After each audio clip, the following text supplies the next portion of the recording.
Alright, we're coming up to it here.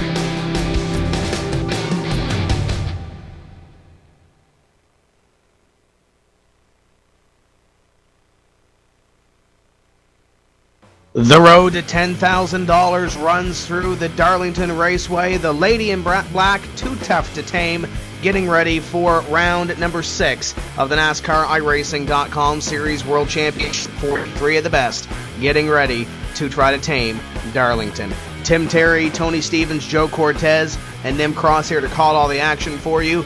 And Tony, this is going to be exciting. We've seen some races that have been fairly clean this season. We've seen some races that have had a few cautions. We look back to Richmond a couple of weeks ago, and now we hit Darlington. It's a tougher racetrack, but these guys definitely have what it takes to go a long green flag run here. We'll see what these guys can do here when we throw the green in about 15 minutes. Absolutely, Tim. It's one of the fun things about Darlington. It's so narrow. It's such a tight racetrack. You have to hit your marks every single lap, every single time you try to get by somebody, or else, yes, this old lady, she will jump out and bite you, and she won't just nibble. She'll take a big hunk out of that race car, and that can end up spelling disaster before the end of the night, Joe.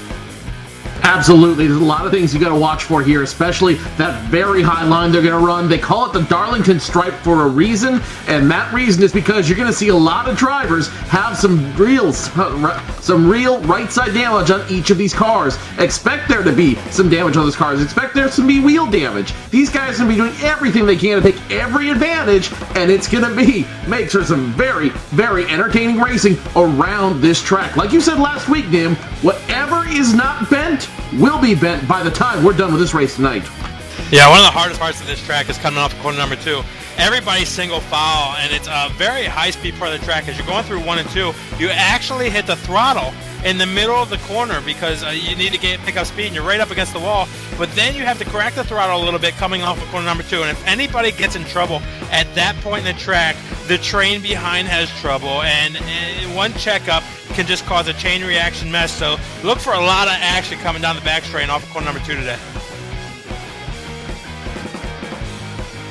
43 drivers here this evening, guys, and it looks like our new pro graduates, they're going to have to wait at least another week to get in the race. I do not see any of the drivers from the NASCAR iRacing.com Pro Series who graduated to that series in the NASCAR iRacing Class A Series in this race here this evening, unless I'm overlooking a driver here. So, nevertheless, it's going to be an exciting race for 43 drivers. And speaking about this Darlington Raceway, let's get an introduction to the Lady in Black from the boys at Hot Laps.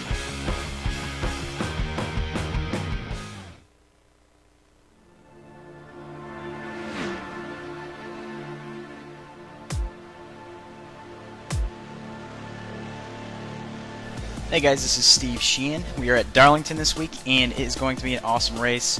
This car is actually a lot of fun to drive here. It is definitely a challenge. This track is always a challenge just because of how you have to drive and how you have to keep the tires on it in order to be competitive. And this segment is going to be really fun for me because I absolutely love wheeling this track.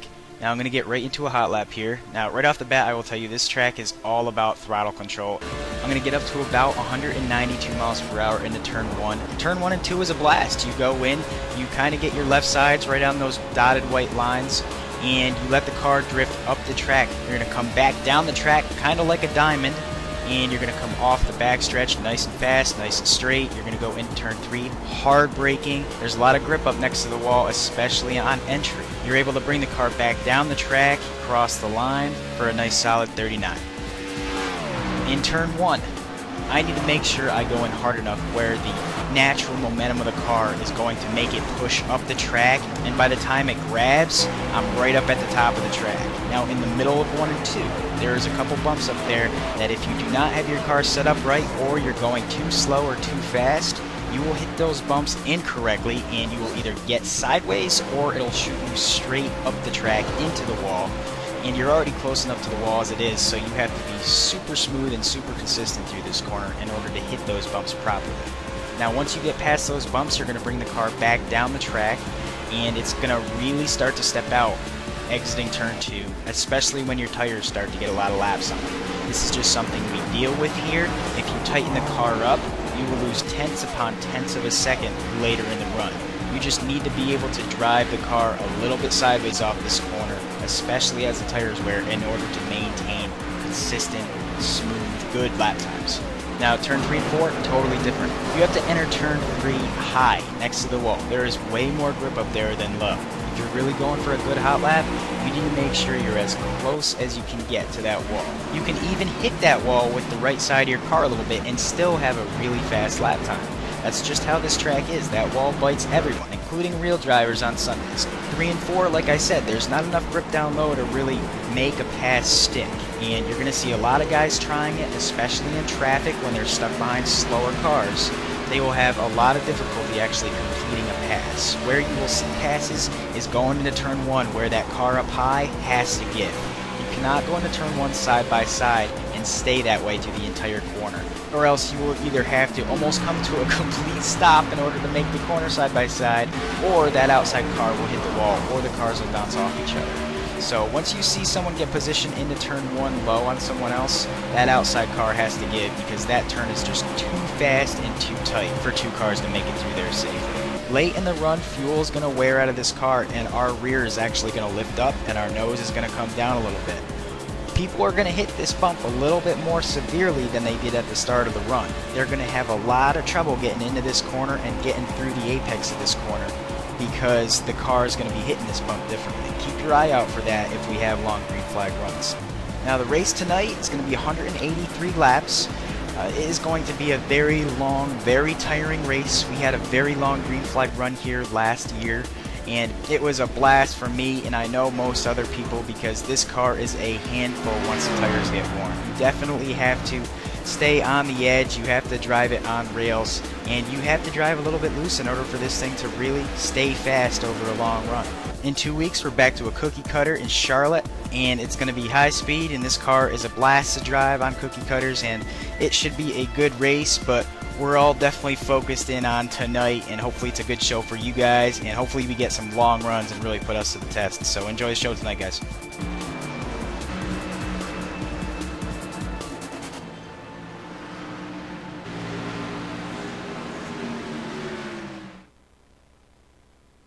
So there is a couple of laps around the Darlington Raceway, and one correction I do want to make. I talked about those pro drivers not making the show. I overlooked Dylan Duval in car number 42. He's currently 8th in the warm-up session, and I know he qualified mid-pack around 22nd position. So watch the number 42 from Halifax, Nova Scotia, try to make his way through the field this evening. When we look at points, it's Tyler Hudson on top. We are not including the drops in these as of yet. There is one drop in the 18-race season. Yeah, Brian Schoenberg in second, had a great run last week, closing in on Hudson for the lead. Nick Ottinger in third, Marcus Lindsay, Kevin King, top 5. Ray Alfala, after struggling to open the season, is now in 6th. Peter Bennett 7th. Adam Gilliland, who's running a special paint scheme this evening, in position number 8. Steve Sheehan in 9. And Casey Malone completing your top 10 in the point standings. Michael Conti, Joe there in position number 11. He's last year's runner-up, and he's starting to move back up through the standings. He might be one to watch here. He's already got the one win on the season. He does have the one win on the season, and Conti's really starting to pick up his pace now so far this season. 2 top 10s.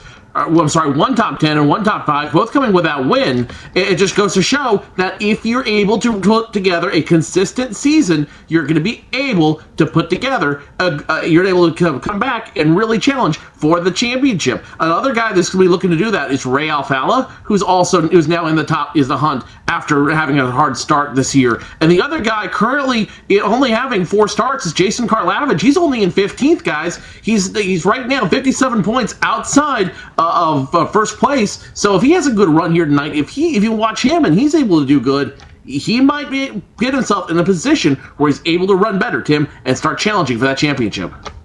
And when we look at points, we started off this season with 50 eligible drivers for this series. We do have a couple of one-race suspensions. We mentioned Richmond last week, and it was fairly rough, or 2 weeks ago, and it was fairly rough. John Gorlinski had a couple of incidents. The incident review panel reviewed it and said that's too much.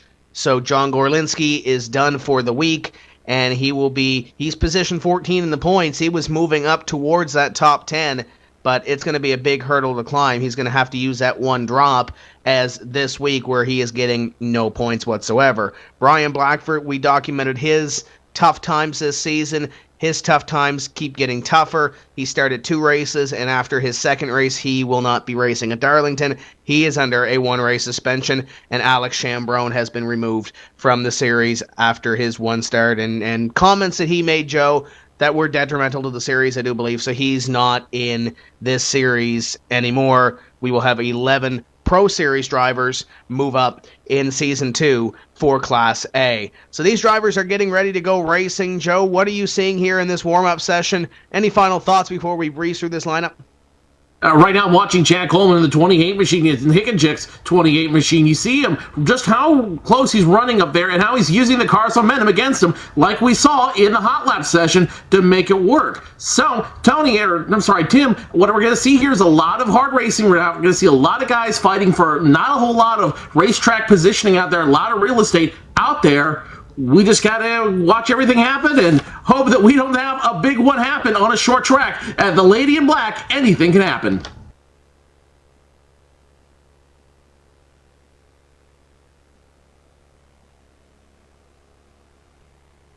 So let's go through this starting lineup here. We have 43 drivers and a lot of stories really to get through in this lineup. So let's start with your front row, and it's been Nick Ottinger series the last couple of weeks. He's really been lighting it up. It's a 27.082 for Ottinger. Starting on the outside, the Deuce starts in position number 2. It's 2-time Ray Alfala with a 27.096, Joe.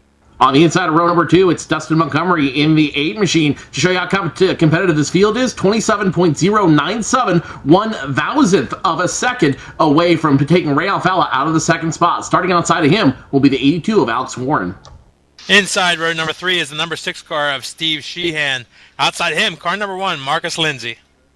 Brian Schoenberg will start in position number 7. Great run last week. And the French connection, Cyril Nussbaum, 99, starts in 8th. Joey Brown will start the number 12 machine in 9th. Outside of him in row number 5 will be the 11 of Brad Davies, starting 10th. Starting 11th, Michael J. Johnson, car number 39. Outside him, in the 12th position, car number 81, Adam Gilliland. And Gilliland running a special paid scheme this evening for the Tim's Corner Motorsports opening weekend presented by McKinnon's Trucking. Chad Lawton, your pro champion, starts in position number 13. To the outside, it's the Leprechaun, Rich Doucette. Casey Malone in the Gary Mercer Trucking.com Chevrolet will start in the 15th position. Outside of him, Brandon Cattell in the Integra machine will start 16th in the number 80 car. Going 17th, we have Matt Busa in car number 34. Outside of him, and starting spot number 18 is Landon Hoffman. We got Thomas Lewandowski starting in position 19. Completing your top 20 is Jason Karlavich. Josh Berry will start 21st in the Speedco Chevrolet. Outside of him in 22nd, it's going to be Dylan Duvall. 23rd, Derek Krohn. 24th will be Carson McClellan. Danny Hansen sporting new colors this week as well. He starts in position number 25. Outside of him, Pat Baldwin in the 52. Tyler Hudson, your points leader, starts 27th on this field. Outside of him, Philip Geis starts in 66, starts 28th. 29th goes Kevin King. 30th, Peter Bennett. Landon Harrison starts in position number 31. To the outside, it's the Parker Kligerman 93 of Byron Daly. Josh Lawton in the 40 starts 33rd. Outside of him, Paul Kashiba in the 32. He starts 34th. Jake Sturgis will go 35th, and Brandon Schmidt 36th. Rob Ackley starts in position 37. It's the Fudge Sickle number 97 of Carson Downs in 38th. It's John Adams in the number 84 machine starting 39th, and Chad Coleman in the 28 starting 40th. Rounding out the field, 41st will be Andrew Fash III, who's running a special paint scheme today. 42nd, Jared Crawford, and Michael Conte will go 31st. 43rd. 43 cars getting ready to take the green flag. Nick Ottinger and Ray Alfala, your top 2, getting ready to see the green flag first. What a great qualifying run for Dustin Montgomery in the DHL. Number 8, he starts in 3rd. Pace car in. Nick Ottinger in command of this field. Bringing him down slow. When will he get on the gas? Waiting.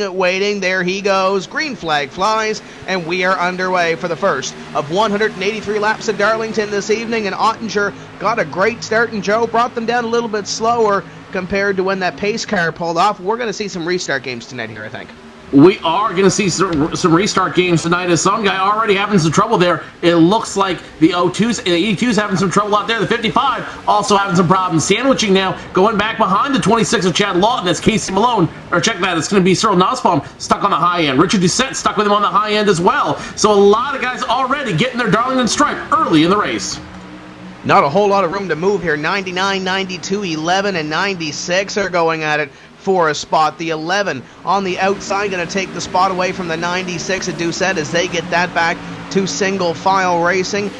Look at the nice paint scheme here for Rich Doucette, the TC's custom diecast number 96. Behind him, Adam Gilliland holds off Jason Karlavage. Just a couple of positions back there. I believe it's Lewandowski on the inside. Oh, a little loose for Lewandowski, and he's going to lose the spot to Huffman. Here comes Dylan Duval on the inside of Josh Berry, 91. Battling back in 26 is Danny Hansen, who's trying to get around the number 20, Peter Bennett. Oh, Danny Hansen now goes into the wall. We're checking out Philip Geitz, goes into the wall, loses position to Danny Hansen. He's going to lose a lot of position out there, even giving way to your points leader, Tyler Hudson. So Philip Geitz already starting getting his Darlington stripe early, and I don't think he's done working that wall. Top three have broken away from fourth place Steve Sheehan, and he's got some new colors on the number 6 car this evening. Running in position number 4, Marcus Lindsay has settled in to position at number 5. You see the 96 of Rich Doucette, the 81 of Adam Gilliland looking on the inside line of the number 96 to try to pick up a spot. That is position number 14 as Gilliland looks at Doucette. Gilliland fighting with Doucette, doing everything he can to try to get around him, but no dice. That just shows you how tight this line is going to be racing around this track. You're not going to be able to necessarily pass the guy in front of you on talent and skill. You're going to have to pass him a little bit on luck and hope that he makes the wrong move. He makes the mistake first, and you're able to jump on it and take care of it. Adam Gilliland still in 15th, holding off Richard Doucette in 14th. And here we got now a battle for the lead as Ray Alfalla now starts to breathe down the neck of your leader, Nick Ottinger. And it looks like they are pulling away a little bit over the third place car, the 8 of Dustin Montgomery, the 2 of Ray Alfalla, keeping Nick Ottinger honest up in front. And it looks like Marcus Lindsay pulling up to Sheehan as well. Here comes the 2 of Alfalla. What a great run down the back straightaway for the Pro Geek Consulting Ford as he looks at the 05 of Ottinger for the lead position, coming up at a corner number 4 this time by 6 laps completed. And then there's Dustin Montgomery in the DHL Chevy in the number 8 machine. He's still keeping up with these guys. He's only a car length behind Ray Alfalla, and wherever Alfalla goes, Montgomery is sure to follow. So Montgomery having a great run so far as you watch along the rear bumper of the Pro Geek Ford. That's Ray Alfalla's bumper. You see Dustin Montgomery just following him like a perfect mirror. If those two cars were black and gold, they'd look like one solid streak going around this track because that's how perfect they're running the same line. Ottinger on that lap extends his lead a little bit, 28-19 to a 28-28, a tenth faster that time by for Ottinger over Ray Alfalla. So Alfalla falling back a little bit here, maybe trying to conserve a little bit. It is early in this race, and he wants to welcome TwisterGeeks.net on board the number 2 this week. TwisterGeeks.net, new sponsor on Ray Alfalla's car. You can see them on the Pro Geek Consulting Ford as they complete lap number 9 here. Your top 5 breaking away a little bit. It's about 0.8 of a second between 5th and 6th right now. Schoenberg all by himself right now in 6th because he's got a second on Alex Warren in 7th. You know, and if you're Brian Schoenberg, you certainly don't mind being there because guess what? Your points leader, Tyler Hudson, currently sitting in 28th. So there's a big gap between them, and if Schoenberg can continue to hold that gap between them, you might see a new points leader by the time we're done here tonight at Darlington. But like we said earlier, the lady in black is a very, very vicious lady. She's a man-eater, friends, and if he doesn't watch you out, she'll chew you up and spit you out. We've seen this before here, Joe. The 01 of Tyler Hudson will have a dismal qualifying effort, and then all of a sudden at the end of the race, we'll see him up in the top 10, in the top 5. So this isn't uncharacteristic of Hudson. Hudson's had a couple of races where he's had to come back up to the front of the field, and right now you see Paul Kashiba, Peter Bennett, who's also in the top 10 in points just in front of him, and Danny Hansen. Hansen sporting some new colors here this week as well. So the 20 car is coming up through the field here in the Hansen and Brass and Hydraulics Ford Fusion. Battle now As we watch along Kashiba, let me follow you with a couple battles. Cyril Nussbaum just lost a position to Richard Doucette, so Doucette will now inherit 12th. Cyril Nussbaum will drop down to 13th. Meanwhile, Jason Karlavich picks up position on Casey Malone. Now Adam Gilden trying to pick up position as well. Casey Malone dropping 2 spots. Gilden moves back up to 15th. Karlavich picks up position as well. And you saw the 01 of Hudson move in on Paul Kashiba and the number 20 of Danny Hansen. Hansen lost that position to Peter Bennett as he tries to work his way closer to the front of the field. The 81 car of Adam Gilliland in the fence in the corner as he has a whole host behind him. 92, 34, the 80, and the 16, all chasing Adam Gilliland as you look out of the Gary Mercer Trucking number 81, and you see another Gary Mercer Trucking car in the 92. They are all lined up. Uh-oh, it looks like we got some trouble out there. It looks like Casey Malone, it might just got in the back of him. It's a 26, though. That's going to spin out right in front of everybody. 26 spins out, cause a big jam on the backstretch. First caution out for the night. And as I said earlier, we could see the big one at a short track. We might have just saw it right there. Also involved, your points leader, Tyler Hudson. Might be easier to say who wasn't involved. That was running around that mid-pack of the field. The 34 has to avoid it. The 12 is involved. Heavy damage to Karlavich. Dylan Duval, your point leader, Tyler Hudson. Peter Bennett, your Pro Series champion, Chad Lawton. I believe Lewandowski may have got a piece of this as well. Nim, what else did you see from your vantage point? We were talking earlier about Gilliland having some trouble, and he got high up in corner number 1 and 2, and the 12 car tried to go under him, and those two guys got together coming off of corner number 2, hit the wall, and that caused havoc for a bunch of cars behind the 12 car, taking a lot of damage along with the 8 car. Then a number of cars came piling in as all those cars came spinning down the back straightaway. Field is coming towards Nim Cross as he goes from the replay screen to pit road. The 05 of Nick Ottinger is leading the field down after 14 laps of action. Ottinger, Alfala, Montgomery, Sheehan, and Lindsay, your top 5. Here we go, Nim. Here they come down on the pit road. Yeah, everybody's coming in here. 4 tires and fuel here on lap number 15. A lot of tire wear on this track, so the right side's up on all of these cars. We'll see the left sides also go up a little too early to try for a 2-tire stop. A long way to go. So coming off pit road, we'll see who gets off pit road first here, and it looks like your 05 car of Nick Ottinger will be the first car off pit road. Marcus Lindsay gains 2 positions there. He moves to 3rd, Sheehan 4th, and completing your top 5 drag race between 55 and 39. It may be the 55 taking that spot, but what a run by Michael J. Johnson so far. Solidly in the top 10 for the Fast Track Sims, number 39. This could be a night where he picks up a win. We did not run this track last season, Joe, if my memory serves me correctly. I believe Ray Alfala's won here before, and I'm sure Chuck Johnson's going to correct me in my ear. Brad Wright, I believe, won here a couple of seasons ago in his first win in the series. This track, like Las Vegas, always produces some great action and possibly some first-time winners in this series.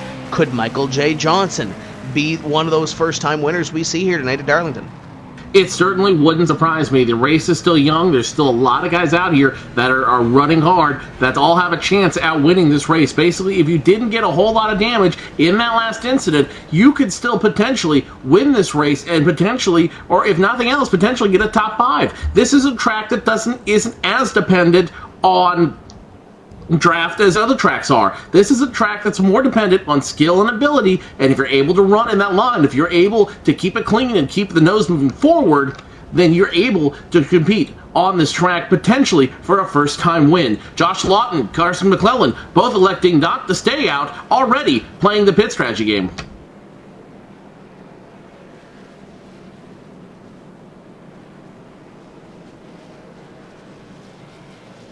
So as these drivers head back out to the racetrack, we are getting close to going back to green lights. Should be off atop the pace car this time by. And guys, keep in mind as well, we have 2 drivers that stayed out on the racetrack, Josh Lawton and Carson McClelland. They had penalties, 1-lap penalties from the officials, so they had to start this race essentially 1 lap down. And the only way to get those issued penalties from the race control back is to stay out and give it a wave round, so that now they are getting that wave around as we are 1 to go, and they will have to hope for a quick caution here, guys. Come back, pit, and get those tires and be on even keel with the rest of these drivers. So that will put Lawton in 38th, Carson McClellan in 39th. We have Alex Warren, Dylan Duval, Jason Karlavich, and Joey Brown, one or more laps down at this point due to that wreck that has damaged a lot of cars. So, Joe, I guess Nim's saying whatever isn't bent will be bent. We're already starting on that bent part.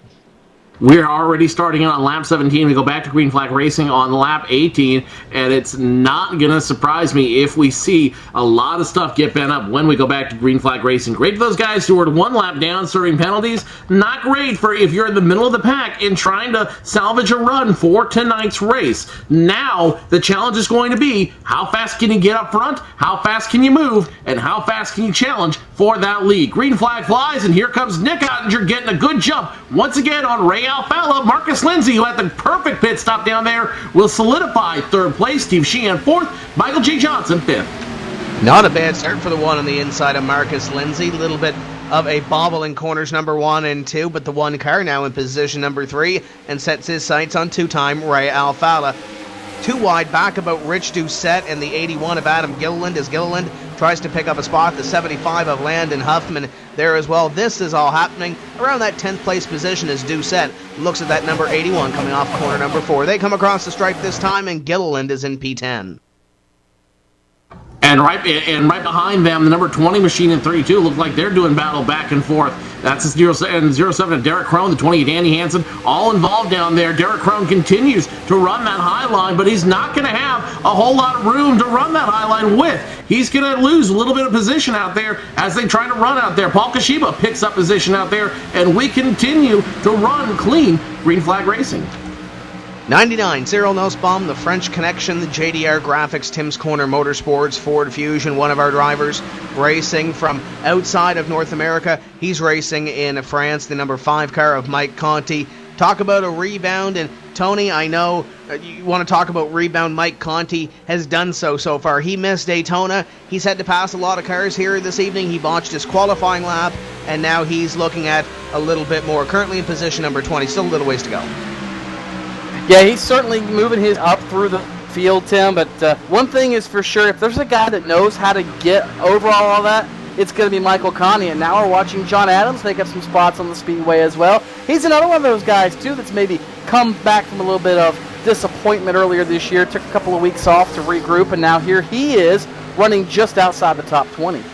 Right behind him, though, is a little bit of a traffic jam. It's Philip Geis, Byron Daly, Jake Sturgis, Rob Ackerley, all hungry, all trying to get around him as well. That group of 5 are trying to do everything they can to line up and see if they can get a run on the Philip Geis and John Adams. But the question is, will they have enough right now? It's still early in the race. Give them time. They got plenty of time to figure out where they're going to run and how they're going to do it. But for me, it's not a matter of if, but when, as you watch now, that 93 of Byron Daly continue to lead that train in the middle of the field.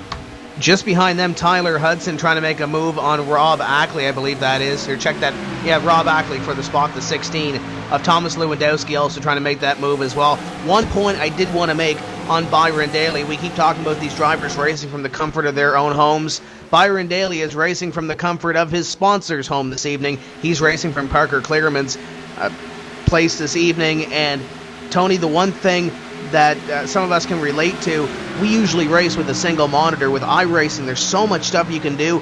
Parker has triple screens, so it's the first time Byron's racing with 3 screens. He can see what's to the left and to the right of him at all times, not just what's in front of him. So Byron's got a little bit of a different experience in front of him this evening.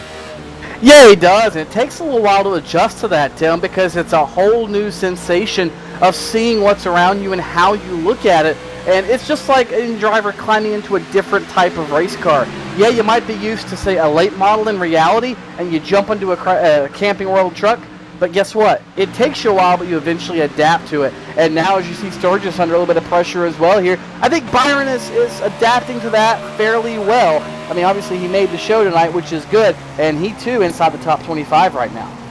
Andre continues to lead out. Marcus Lindsay, your top three. The rest of the field really starting to calm down, and I think they realize, guys, this is a long race. With that, all the exception of the 83 of Jared Crawford, as he passes Brandon Schmidt as if he was standing still. Crawford knows it's a long race, but he's like, forget it. I'm going to hit it. I'm going to go as far as I can and see what we can do. Drive it like we stole it. And Jared Crawford will move up to position 20, and I think he's not done passing cars as in front of him. He's got Matt Busa, Michael Connie, Josh Berry, Derek Crone, and a whole lot of other drivers right for the picking if he can catch up to him. This field rich in talent. You see Tyler Hudson running in position number 26 right now. He's got Jake Sturgis, former winner in this series, in front of him. He's got Rob Ackley and Tom Lewandowski just behind him. That's the battle just around position number 25 right now. Up in front, it looks like the top four have broken away a little bit as here comes Hudson on the 41 of Jake Sturgis, and he will take the spot up the racetrack. He goes 41 crossover on the inside. The NX number 41 not going to get the move done. 16 little wiggle off corner number 4 as you run on the roof of Jake Sturgis. He's got the 16 coming to the inside as he tries to make the move, and these guys, oh boy, they're dancing with the lady in black, and somehow they're getting through this. It is the world's most dangerous waltz, as Lewandowski and Sturgis learned that almost the hard way here going into the small turn here at Darlington. I love Darlington because it's shaped to me, it looks like a big giant paperclip. You got that big turn in 1 and 2, and then you have the smaller turn in 3 and 4. Gives two completely different styles of racing through each turn that each of these drivers have to navigate perfectly without a hitch. And the problem, and the best part is, you have the same exact amount of time on either stretch to figure out how you're going to run that and make that move. Strategy at play out here. It's like playing chess at 200 or at 180 miles an hour. Kevin King has just entered the top 30 as well. He sits in position number 30 as the Razor Chevrolet begins to make his way back up to the front of the field. And that's uncharacteristic of Kevin King, running deep in the field. It's been one of those seasons for King, 5th in the standings, but he's had his share of hardships. A couple of races, Tony, where he ended up laps down early in the race and really had to fight all the way back up into a position that's going to gain him a few points in the season. So Kevin King once again has to pass a lot of cars here this evening, Tony. He's running in 30th, and it looks like he may have got 29th there. Yeah, King, one of those guys trying to work his way forward, but the guys up front right now, well, guess what? Yes, they're trying to stretch it out. Ottinger, Alfala, Lindsay, Sheehan, Johnson up front, and even Brian Schoenberg up there doing what you have to do. I mean, you look at them there, and they're all on top of each other, but for the most part, you got to remember, these guys are racing the racetrack. That's the fastest way around the speedway in the early stages of one of these races, Joe, is to simply make laps and race the racetrack for about 170 laps or so, and then with about 10 laps to go, it's time to actually worry about racing the guys around you. If you race the racetrack, you'll have a solid finish tonight. And as you ride in the car now with Marcus Lindsay, the number 1 machine, he's running immediately behind Ray Alfala, Sheehan behind them. These guys, it looks like they're either, one, trying to conserve everything they got and try to get the most mileage they can, the most mileage out of both their fuel cans and their tires on this track, or 2, they're trying to get something together and try to catch up with Nick Ottinger, and it's just not working. Ottinger has been strong the past 2 weeks, or the past 2 races, I should say, continuing just to move back and forth. He's just doing everything he can to try to get the lead. Meanwhile, back behind them, Marcus Lindsay loses a position. He will drop to 4th. Coming to him will be Steve Sheehan on moving up to 3rd. And it looks like we have a couple guys in trouble, Tim. Sheehan beginning to in the number 6 as he continues to work his way up through the front of the field. Marcus Lindsay. 36 of the 36 machine involved. A couple other cars involved. It starts around the 36 of Richard Doucette in 3 and 4. 96 also involved. Teddy Snelk now pouring out of Richard Doucette's machine. Not a good look for him. That's going to bring out our second yellow flag of the night. So heavy damage for Rich Doucette in the number 96. That's missing a TV panel in the back of the TC's Custom Diecast number 96. And Nim, what did you see there? Some hard racing, and it's going to result in some heavy damaged race cars. Yeah, going down the back straightaway, the 96 car went to the inside of Gilliland going down the back straightaway, and they got side, just had some side contact, and that turned Gilliland's car down into the Doucette's car, and both of them got in the wall going in corner number 3. Heavy damage as well for Danny Hansen in the number 20 car, so he will be fighting to get back up front as the pit stops are beginning to happen here. Ottinger will lead the field down. Nim, they're coming down to you. Yeah, everybody headed down pit road looking for 4 fresh Goodyear tires on here. Pretty, like we said before, a lot of tire wear at this track, so everybody will take 4 tires and they'll want to be safe. So it looks like the 152 car having a little bit of trouble back there finding his pit stall. But down on pit road, everybody left side's up still now, down the way. The 1 car, Marcus Lindsay, down the 05, Nick Ottinger will be the first one off pit road. Another solid stop for the Marcus Lindsay camp as well. He comes off third to Ray Alfala, Steve Sheehan, Brian Schoenberg. Your top 5 status quo as they come off pit road. We're going to step away for just a few moments' time, and we will get our pit stop in. We'll bring you back to some live racing. We're 36 laps into round number 6 of the NASCAR iRacing.com Series World Championship. Don't go away.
Welcome back. NASCAR iRacing.com Series World Championship from the Darlington Raceway. Nick Ottinger is your leader. We're getting ready to go green. Next time by, the First Racing Ford Mustang pace car has the lights out. I believe we should be going next time by across the stripe. Ray Alfala will start to the outside. Sheehan in the number 6 will start on the outside as well. Marcus Lindsay on the inside. Dustin Montgomery once again, Joe, having a fantastic run there. The DHL number 8 running in 6th. DHL, that DHL machine is really giving a surprise run out here tonight. He started up high and he's able to really continue to run out here. It's going to be fun to see what he's got to show for the rest of this crew out here and see if he can continue to hold it. This might be the turning point for his race, for his team, and it'll be a lot of fun to watch if it is the case. We're only about a half lap ago before we're back to green flag racing, and I think the bigger question for me to ask is who's got anything for Nick Ottinger, or is he going to make the repeat tonight? Pace car in, and Nick Ottinger getting ready to put the hammer down once again. 38 complete, and he's gone. Green flag flies a little bit earlier this time than the previous restarts. The 6 and 1 side by side. Now for position at number 3. Sheehan trying to take it on the outside. Lindsay wants it on the inside. Lindsay going to bow out to Sheehan as they go off corner number 2 with the 8 car of Dustin Montgomery running back there in position number 5. The 05 Nick Ottinger continues to run first. Ray Alfala second. Steve Sheehan third. Marcus Lindsay fourth. And now the battle in the group is between Brian Schoenberg and Michael J. Johnson. Johnson getting past Schoenberg with ease. So Schoenberg drops to 8th. Michael J. Johnson picks up, moves us up to 7th. Michael J. Johnson moves up to 6th. Brian Schoenberg moves up to 7th. The big loser in that one is Brad Davies, who moves back to 8th. And then check out Cyril Nussbaum in the 99. The French Connection up in 9th. And Brad Davies is one of those drivers that really needs a great run here this evening with having some tough runs this season. He definitely needs it, as here comes John Adams. Speaking about tough run, he did not qualify 2 weeks ago, as he is looking at the three of Brandon Schmidt. Tyler Hudson here as well. Hudson to the outside, Adams to the inside, Brandon Schmidt in position number 15 as they go at it. Little bobble for the Mud Jug number 84 as we do battle for position number 15 down the back straightaway. Here comes the 01. 0-1 looking, he's going to pick up position, and there he goes. So that's going to be another position picked up for your points leader right now, as we ride in car with John Adams right now in the 16 machine. Up in front of him, the 0-1 of Tyler Hudson now being scored in 16th. Tyler Hudson needs to get a good, solid run here tonight if he wants to continue to hold his lead in the points. If Tyler Hudson cannot do that, he might have some problems holding on to that lead. Here comes the 29 of Kevin King. Big jump over the number 84 of John Adams. Nearly scrapes the side of his car. Mentioned it a few laps ago. He's on a mission right now. He's had to rally from outside the top 30, and right now in position number 17 is Kevin King. As you look up to the 01 of Tyler Hudson. Hudson in position number 16 as he looks up at Brandon Schmidt in position number 15 in car number 3. Ottinger continues to lead out in front. Ray Alfala keeping him honest in position number 2. Sheehan, Lindsay, Montgomery continue to pace your top 5. Top 2 continue to run very solidly. Alfala second, Ottinger first, and Ottinger has led every single lap on this track so far. What a great run for him so far on lap 44 of 183. But that being said, there's still plenty of time for that to happen. Schoenberg continues to run in 7th. Let's run the rear bumper down to the 55 machine of Schoenberg. You see Brad Davies behind him and Michael J. Johnson behind him as well. Johnson relinquishing position, looks like, to Brad Davies now, and that's what, let's see how they score out this time by. Brad Davies moves up to 7th, Michael J. Johnson to 8th, Cyril Nussbaum in 9th, and now the 5 trying to get underneath the 91 of Josh Berry. Michael Connie, Ryan make a big move. Is he going to make it? Not quite yet, but it's at least preparing itself to make that move. Yeah, 11th place right now for Josh Berry in the 91. Michael Conti in position number 12. Jarrett Crawford trying to piece something together. It's been a tough season for the 83. And that whole Wheelman team outside of Tyler Hudson, he's running in position number 13 right now. As a couple of drivers falling back. Cyril Nussbaum just picked off one spot. He's up to position number 8. Michael J. Johnson falling back. Landon Huffman, top 10 runs so far in the sim seats, number 75. As here comes the 39 back on the number 99 of Nussbaum. The fast track sims, number 39, as the 75 behind him just barely gets into the fence. It looks like no harm, no foul for the 75. A little bit of a Darlington stripe on that race car, though. And Tim, one of the things you've really got to worry about if you're in this group is the simple fact you don't want to let the guys in front of you get away. If you're the 75 Huffman, it's very easy right now to run over the Johnson machine just from the sheer fact you're trying to stay off the brake pedal. You're trying to let that car roll as much as possible so you don't wear those tires. And it's very, very frustrating when you're faster than a guy, Joe, to be stuck behind them at a very narrow racetrack like here at Darlington. So as we said earlier, race the racetrack. It will exercise every bit of patience you have, and you can see why right here. I think something that gets underestimated, even by me, is the speeds that they hit here at this track. On that back stretch, they're going almost 190 into the turns. On the front stretch, they're going almost 190 into the turns. So that's that speed not to be considered here, not to be underrated. These guys have to make some very quick decisions on where to hit the brakes and how to do it. Number 5, Michael Connie, trying to make the move now on Josh Berry. Wasn't able to do it through turns 3 and 4. He's not going to set up for it through 1 and 2, but I think Josh Berry has a lot to be concerned about if that number 5 starts aside to make a move. That 5 car of Mike Conti looking to the inside, and they have closed in on the 75 of Landon Huffman. This is your battle for 10th place now. 75, 91, 5, and 83. As Byron Daly and Tyler Hudson just run behind this group, about 4 car lengths behind. 91 looking at the 75 for position number 10. Josh Berry trying to crack that top 10 here on lap 50. Michael J. Johnson looks like he got in the wall going off turns 1 and 2. He's earned himself a little Darlington stripe. And it's exactly what I said we're going to see out here, Tim. We're going to see these guys going back and forth, working every inch of this track and earning their stripes out there. It wasn't just a euphemism. Another car hitting the wall, I believe that was a 99, hits the wall pretty good, coming off of 3 and 4. And Tony, we see it here. A lot of these drivers trying to pick their passes. Mike Conti thought about going high on Josh Berry, and now they check up a little bit. The 83 of Jarrett Crawford involved in this battle and nearly got into the back of the 5 as the 91 checked up in front of him and the 75 checked up in front of him. There's not a whole lot of room to move here, not a whole lot of room to navigate, so you really have to pick off your passes and know who you're racing with to trust them. Can I go on the outside without that car coming up and putting me in the fence? Yeah, you really have to trust the guys you race around, especially at a place like here at Darlington, Tim. And as you ride on board with Connie, you can see where he gets those runs right on Berry, and then where you have to back off and how he's having to try to work around Josh Berry. But by the same token, there you see Jared Crawford in the mix. He was all over Connie's back bumper where he got a little bit upset out of turn number 2. So, you know, it's a very, very delicate mix here, Joe. And hey, look who else has creeped into the picture. Tyler Hudson's back there in the 01 machine. He now has caught this group. Tyler Hudson has. He's currently running in 14th. But, you know, with the time starting to wear out here, lap 53 of 183, he's going to have to start thinking about when he's going to move and when he's really going to start going through this field. Yes, he will make some of those moves down on pit road. Some of them, though, however, will be made on the track. As you see now, the 91 and 75 doing battle. Josh Berry getting around the 75, and he's got some company. Michael Connie also going to make the move. He's able to do it through 1 and 2. So the 75, Landon Huffman will lose at least 2 positions, maybe 3 if Jared Crawford can make the move as well. Will he be able to do it through turns 3 and 4? He's got the advantage, got the nose. Yes, he will. Jared Crawford is going to at least fight for position. 75 almost has to get into the wall to save his position. So Landon Huffman saves position. He will only drop to 12th instead of 13th, but Jared Crawford, hungry like the wolf, wants to get that position now even worse.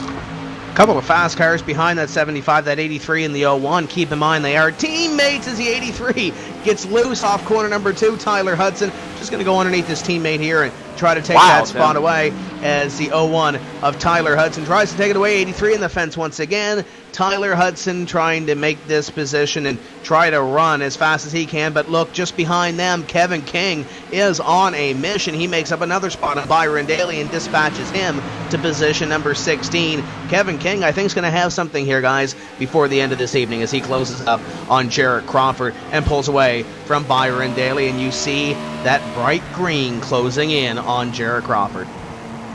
Yeah, time is running out. Kevin King doing everything he can to move on Jared Crawford out there. And Kevin King, if anyone needs a good run tonight, it needs to be Kevin King. He needs to make a good run tonight. He needs to make that move and get up there and really get that position to get those points.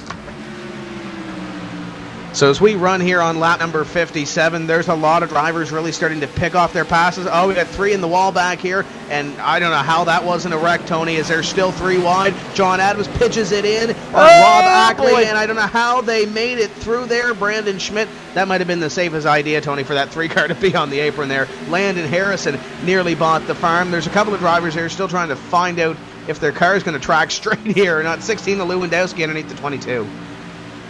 Yeah, and that's one of those things, a very, very smart move. You saw Schmidt there just keep the car on the bottom. You saw Byron Daly a couple of laps ago give a spot to Kevin King, and it's all about racing smart. Here comes the 89 of Harrison to the inside now on the 22 of Ackley. But again, Harrison cannot get the job done. It's so tempting, Joe, to want to drive in deep, and now, in fact, Harrison's going to lose a couple of spots just by trying to get that one. So as we talked about, it's a balancing act here as you see Harrison now lose 2 spots where he was just in an opportunity to make one up on Rob Ackley. Meanwhile, someone is going to have to make up position in a hurry and rebalance his car is number 3 of Brandon Schmidt. He lost 2 positions as a result of that, now potentially losing a 3rd one to the 24 of Carson McClellan. The number 3 did get some damage on that, got a little bit of a Darlington stripe in the middle of that shuffle, and if he's not smart, he can very easily overdrive this already limping car and then ultimately ruin his chance at having a good night. It's all about driving smart. You're absolutely right, and capitalizing on other people's mistakes, not making mistakes of your own. Battle for 6 brewing here as Dustin Montgomery just lost that spot to Brad Davies as he drops now to Brian Schoenberg. Dustin Montgomery will fall back to position number 7 here as he begins to fall on what appears to be, Tony, a long green flag run in this race. Lap number 61 of 183 being worked on the board. Montgomery falling back and now into the clutches of Michael J. Johnson in the number 39 car. So 39 having a great run as well. Michael Conti and Cyril Nussbaum complete your top 10 as Ray Alfala is being shadowed by Steve Sheehan in the number 6. New look this week, Tony, to the number 6 car is Steve Sheehan, and it looks like he might be looking for a couple of more sponsors to fill those quarter panels, and he might be looking for a little bit of cosmetic damage repair on pit road as he just got the wall off too. A little bit of Bondo on that number 6 machine. You know what? It's a little bit narrower without the decals on it, and he was trying to use every bit of it up, but he too trying to just make laps around the speedway to get by Ray Alfala, and you see Sheehan trying to maybe even peek down to let Alfala maybe know he wants that spot, but Ray and Steve have raced together for so long as they work off of 2 that they know each other's tendencies. They know what one's going to do. As Sheehan peeked to the inside there off turn 2, nothing there, and again still, in his tire tracks is Steve Sheehan. And Joe, I've got a feeling there's a lot more to this battle going on between the two of them, just playing a little bit of mind chess, if you will, with each other here right about the 3rd mark of this race. The cerebral games have begun between 2 very worthy opponents. We will have to keep an eye on how they're doing. Meanwhile, somebody who had a great run earlier and looks like he's starting to lose it is number 8 of Dustin Montgomery. He got in the wall going off of turns 3 and 4, and it looks like the tires are starting to go away on that DHL Chevrolet back there. So Dustin Montgomery might need to make some adjustments here, or at least come in for tires when everyone else does, because if not, he's going to keep hitting that wall, and the stripe's just going to get deeper and deeper, and that's not somewhere he wants to be. Steve Sheehan and Ray Alfala, only about 2 car lengths between them, and the battle continues between 2 cerebral assassins. You saw the leader lap, the number 81 of Adam Gilliland. Gilliland in the fence once again in the number 81 car as he is now 1 lap down to the field, and he's looking for the free pass. If he grabs a quick caution, the 2 and the 6 going to go on the outside of car number 81. Brad Davies runs in position number 5 to Marcus Lindsay in position number 4 as Lindsay may have barely scraped the wall in corner number 2. I don't think he lost any speed though with that little scrape of the fence in the Opauto Gaming Cockpits number 1. It looks like, guys, throughout your top 10 or so, it is single file. Closest battle on the racetrack, maybe 75, 83, and 29 in position number 12. Man, Kevin King is coming through this field, and he's got 2 more positions just in front of him. 3 if you had Josh Berry, for that matter, in position number 11. The 29 continues to make his march to the front. Yeah, he is certainly working his way forward, and it's a very slow pace almost for Kevin King, but he is coming. And the good news is, you can't say you didn't see him coming, Joe. I mean, he's about the brightest colored car out there at all as they work by Adam Gilliland, who looks like he'll be coming to pit road. But King, I think now has maybe changed his mindset a little bit. He's worked his way up just outside the top 10. And now, as he looks, oh, hello, he got into Crawford. Well, never mind. Scratch that one, Joe. 29 involved, the 83 involved. Not exactly sure how that all came to effect, but it looks like 29 trying to make the pass, not able to do so. The 83 blocked him, and that's what brought it out. That might be the end of Kevin King's night, as you see that major front-end damage on the 29 of Kevin King, somebody who could have had a real great run tonight, and just like that, in a snap, that position, that run is gone. Hey, Nim, did they forget to install a snowplow maybe on the 29? Did they got one of those in the pits? I think what happened there is the 29 car looked to the inside of the 83, and I think the 83 was going to try to let the 29 pass, as the 29 was actually giving up the move and moving back into the 83. The 83 car lifted, and the 29 car had nowhere to go and plowed right into the back of him. And I think the 83 was letting him by, and the 29 car didn't realize it, and then that's what happened there. Nick Ottinger brings the field down onto pit road. Alfala, Steve Sheehan, Marcus Lindsay, Brad Davies, your top 5, as it looks like Gilliland will stay out and get the free pass on this caution flag. Nim, these guys are getting closer to that halfway point in the race. What do you see here for changes? Do we see anybody make some 2-tire stops? What are you thinking? No, I still think it's status quo. We still got 113, 114 laps to go. It's still a long way in this race. There's still a lot of cars out there that have to make it that far to be able to be in the competition at the end. So right now, it's still in survival mode. They'll take 4 tires and fuel, and they'll be on their way. And it looks like Ottinger is going to win this race off pit road. 6 is going to beat the 2 off pit road. 1 and 11, your top 5. So looks like Sheehan will benefit from this pickup 1 spot on the 2 of Ray Alfala. The 55 is Schoenberg, Johnson, Barry, Nussbaum, and Huffman, your top 10 off pit road. Long stop for the number 8 car of Dustin Montgomery, and he is still on pit road now. He's just rolling off pit road here as well. I believe we are going to step away for a quick break here as we reset the field. Nick Ottinger is your leader. Don't go away. We'll be back from Darlington.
Welcome back to Darlington, getting ready for a restart to complete the 72nd of 183 laps. Nick Ottinger is your leader. Steve Sheehan, Ray Alfala, Marcus Lindsay, and Brad Davies, your top 5. Schoenberg, Johnson, Barry, Nussbaum, Huffman in your top 10. Montgomery was in your top 10. He has now fallen to position number 24.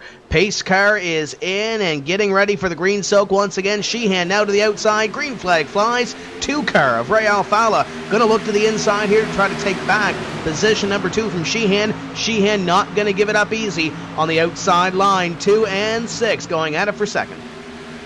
And Ray's got the preferred line, but here's the problem. You carry all this momentum into turn 2, and it looks like Sheehan might have backed off for him.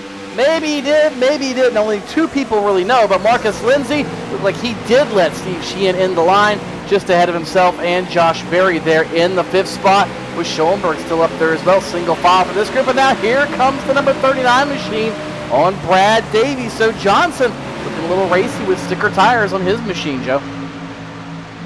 Steve Sheehan moves up to third, and I think he just overdrove it going into turns one, or going into the turns. As we have some problems now with the car number 84. That's going to be John Adams, and he's going to bring out a lot of cars now spinning down the back stretch. Yellow flag is out once again, and a lot of big names involved. Josh Lawton involved, Phil Geis involved. That's another car involved is going to be the Landon Harris involved. Matt Busa, lots of bent sheet metal out there. Matt Busa went for a wild ride down the back straightaway. Landon Harrison involved. Carson McClellan, I believe, got a piece. Brandon Cattell, Josh Lawton. There's a lot of good cars that were involved in this one, including John Adams in the number 84. Nim, what did you see? Well, coming out of the corner number 2, the 84 car, John Adams, he might have clipped the apron there, and that got him loose, and he went up into the wall, which collected a number of cars behind. And the whole train, you're coming off of corner number 2 there at a very high speed, and if there's something going on down the back straightaway, especially if it's in the racing line, it's hard to miss. And the 84 car just clogged up the drain, and a bunch of cars just came piling in. So once again, we find ourselves under the caution flag on lap number 75 of 183 here at Darlington. Ottinger is your leader, Alfala, Sheehan, Lindsay, and Barry. Your top 5, Schoenberg, Davies, Johnson, Conti, Nussbaum. Your top 10, and Tony, around that 10th place position, 11th on back, that's really where the hornet's nest began to brew. It looked like your top 7, 8 or so got single file. They found where they wanted to run in the first couple of laps of this restart, and then around 10th place they just couldn't figure out where they wanted to run. Yeah, exactly, Tim. It's like one really big accordion, because you see the top few guys try to settle in, and they all back to make concessions for the guys around them, and it just works its way backwards through the field. And I don't know if maybe Adams just the setup wasn't quite there, but that's where the insanity happens, because you are just stacked on top of each other. And very, very tough break for John Adams, as he was having a pretty solid run at that point in the race, and really a tough break for Fiash and a bunch of others who also got swept up in an accident that really wasn't of their own making, Joe. Fayash, I felt incredibly bad for, because as you look at that, as you watch that replay, if you watch that replay there, you can see he was just in the wrong place at the wrong time, and ended up getting swept up in an accident that was no fault of his own. Just happened to be trailing at the wrong place, behind the wrong incident, and everything just happened to break out in front of him. Lots of heavy hearts with Andrew Fayash and his camp and his family, and not just because of the race tonight, Tim. His father, Andy Fayash Jr., passed away on the weekend. We will be falling silent this evening on lap 157 in memory of Andy Fayash the second, or Andy Fayash Jr., and this is the first time that iRacing has allowed a 3-digit number in memory of Jr. in the 157. So, history-making event here this evening, Tony, and not by choice, but the 157 right now running in position at number 26, and back on pit road to repair a little bit of crash damage, as it looks like Danny Hansen will receive the I-Dog on this caution flag, as he will be back on the lead lap. Adam Gilliland got the free pass the last time by. He was scored in position number 21.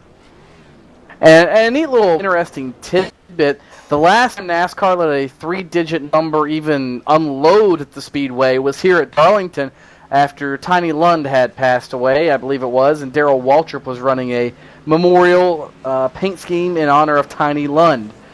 He ran the number 300 and made famous throughout the 60s and just really the formative years of the sport. So, kind of interesting how that would happen here at this racetrack. 2 firsts as far as 3-digit numbers go, but again, we do send our condolences to the Fayash family. We know it's got to be hard sometimes to come out here and do that type of thing, but Joe, as we all know, when it's all you know, that's what you and your family, that's what they are very comfortable with you doing as a means to mourn.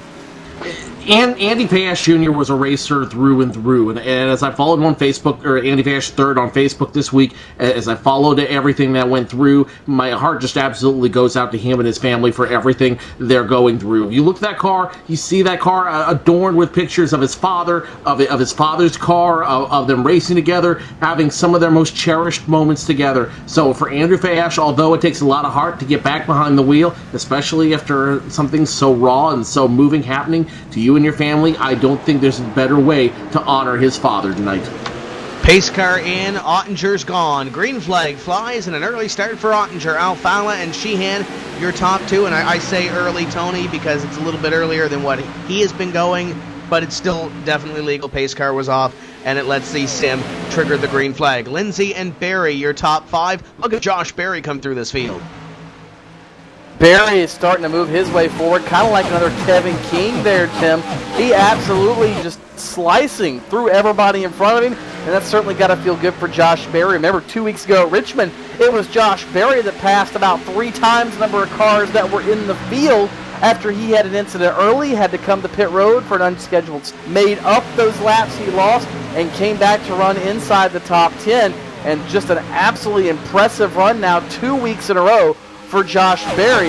As you also see Byron Daly back here, Brian Schoenberg in the 55, and give a call to Byron Daly, another one of those guys who's had some bad luck earlier this season. Looks like maybe things are starting to turn around. Hey, if 3 monitors is what it takes, maybe he'll have to race at Parker's house more often, Joe.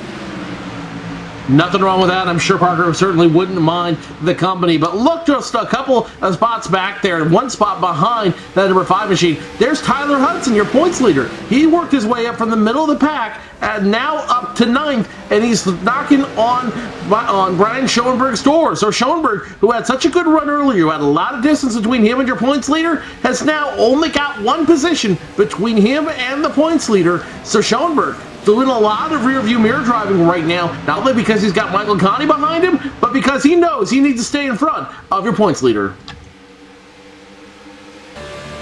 You see the 01 a little bit loose there. The 93 of Byron Daly is going to close in, as will Michael J. Johnson. And Tony, I believe this might be one of the first times this evening we've seen Michael J. Johnson outside the top 10. Fantastic qualifying run near the front for Johnson in P11. Now running P11 where he qualified, but for most of this race, he has been up in the top 10. He's got the 93 and 01 in front of him, so the top 10 still in striking distance as he looks underneath the number 93. Great runoff, too, for Michael J. Johnson, but nothing doing down the back straightaway as he continues to look on the Parker Kligerman Ford. Just in front of him, it's Tyler Hudson in the, I believe that's a Chevrolet this week, looking to pick up position number 9, and he's used to running Ford, so he may have dumped the Ford for at least one race. Kind of odd, Tyler being the diehard Ford guy that he is. But hey, you know what? Somebody shows up with a car, and you know what that the saying is: money talks and something else walks. But you know what? Hey, whatever, it happens. And speaking of other little cool things here, while we're at this, Joe, you and I can delve into our geekdom, but we have a palindrome running in 10th and 11th right now.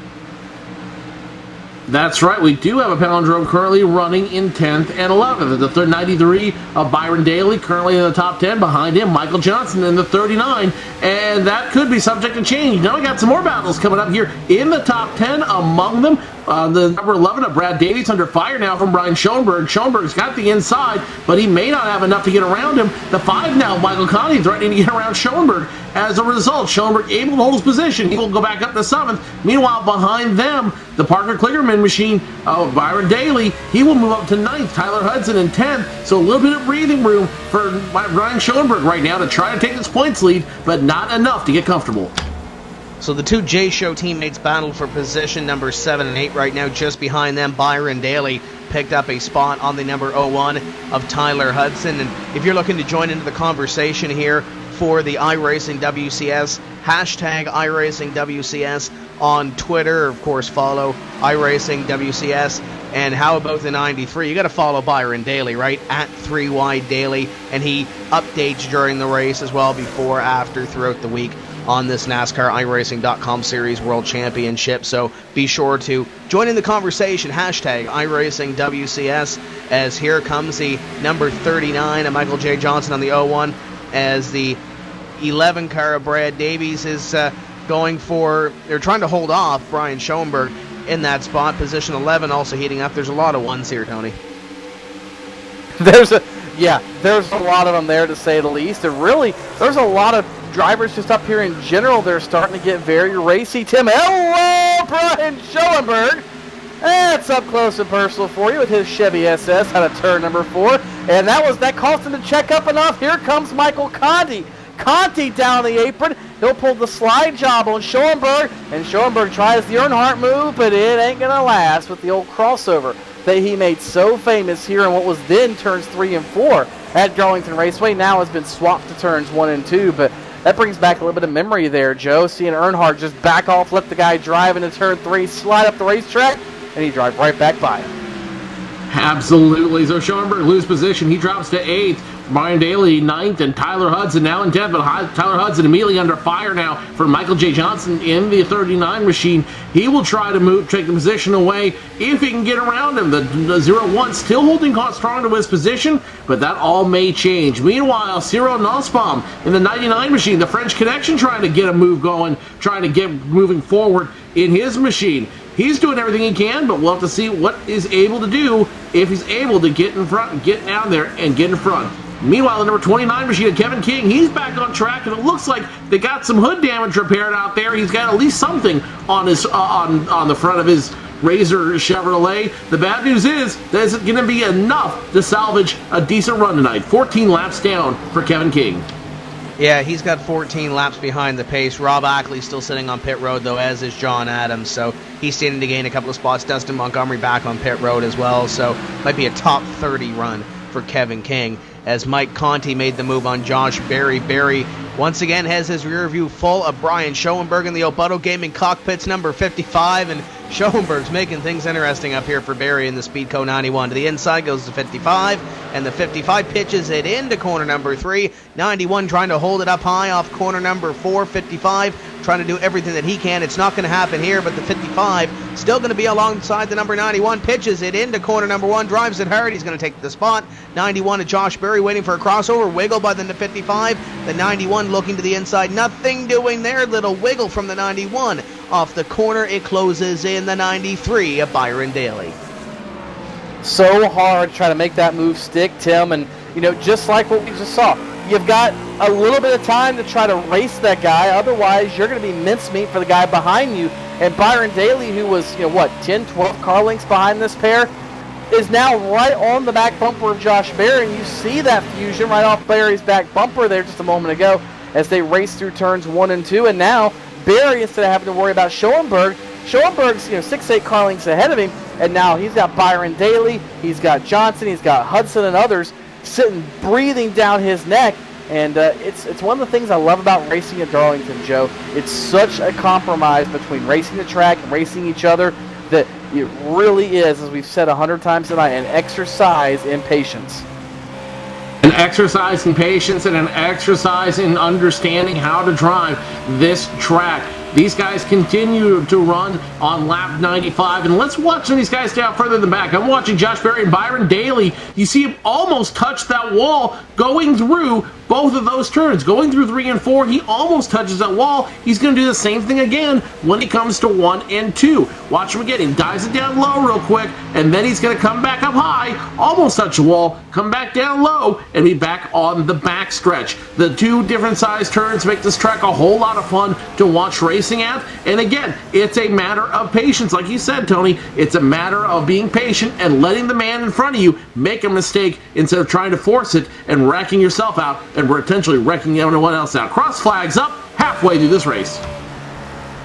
39 car of Michael J. Johnson on the back bumper of Byron Daly. The 91 of Josh Berry involved in this little battle as well. Michael J. Johnson has recracked the top 10 and now looking for a little bit more in the Fast Track Sims number 39. And Cyril Nussbaum back there as well. Saw that number 99 creep into the picture there, the JDR Graphics Ford Fusion, looking at position number 11 as Nick Ottinger has taken the lead and ran away with it. 0.6 of a second or 0.7 of a second. Check that between your top 2. Sheehan has a mirror full of Marcus Lindsay in position number 3, and then Brad Davies runs all by himself right now in position at number 5. As we just passed the halfway point, Tony, number 98 being worked on the board right now of 183. So we are closing in on the finish of this one. We're in the second half.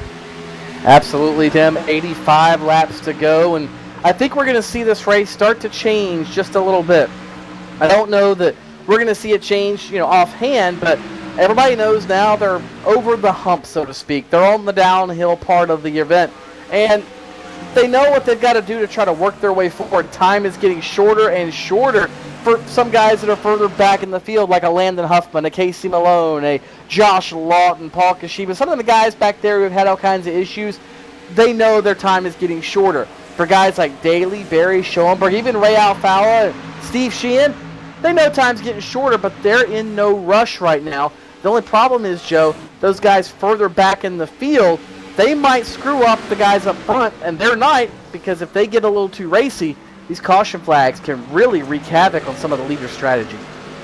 the caution flags can not only wreak havoc on the leader strategy, it can wreak havoc on the entire pace cycle. Because if the leader goes in, you got to go in with him. You don't have a choice here. At other tracks, you can play the strategy game and try to figure it out. But if you're in yellow, if you have a yellow flag and your leader decides to go in, you got to go in with him. Because if you don't, he's going to have newer stickers underneath him. He's going to have a full tank of fuel, which will help keep his car stable, and he's going to have a better run on you in the end. Plus, you're going to be forced to go into pit road earlier than you want to. How's that going to affect you in the long run? It could end up a lap down. It could end up 2 laps down. It could end up a whole lot of positions. And right now, with a third of the season already over, positions mean points. Closest battle within the top 10 is this battle you are watching now between the 6 of Steve Sheehan and the 1 of Marcus Lindsay. Lindsay closing in on Sheehan for the 3rd place position. The Obuto Gaming Cockpit's number 1 has already had a solid season so far, guys. The 1 has already been to victory lane this year.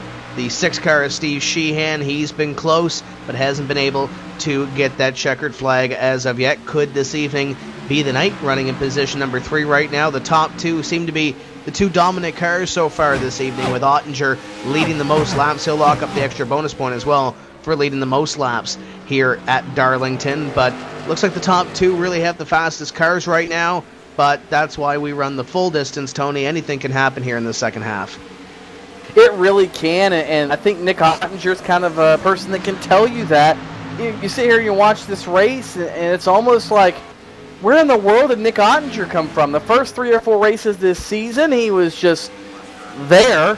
There wasn't really anything to talk about, and now he's won at Texas, he's won at Richmond, and he is absolutely spanking their tails at Darlington. So Ottinger's just come out of nowhere, Joe, but I don't know if I could say he's taken us by surprise, because a lot of the lower level leagues you see here in iRacing and whatnot, he's done fantastic in those, but I don't think anybody expected someone to come out and be able to challenge, and I almost use the word dominate, at least at this point, the last 3 or 4 races the way that Nick Ottinger has.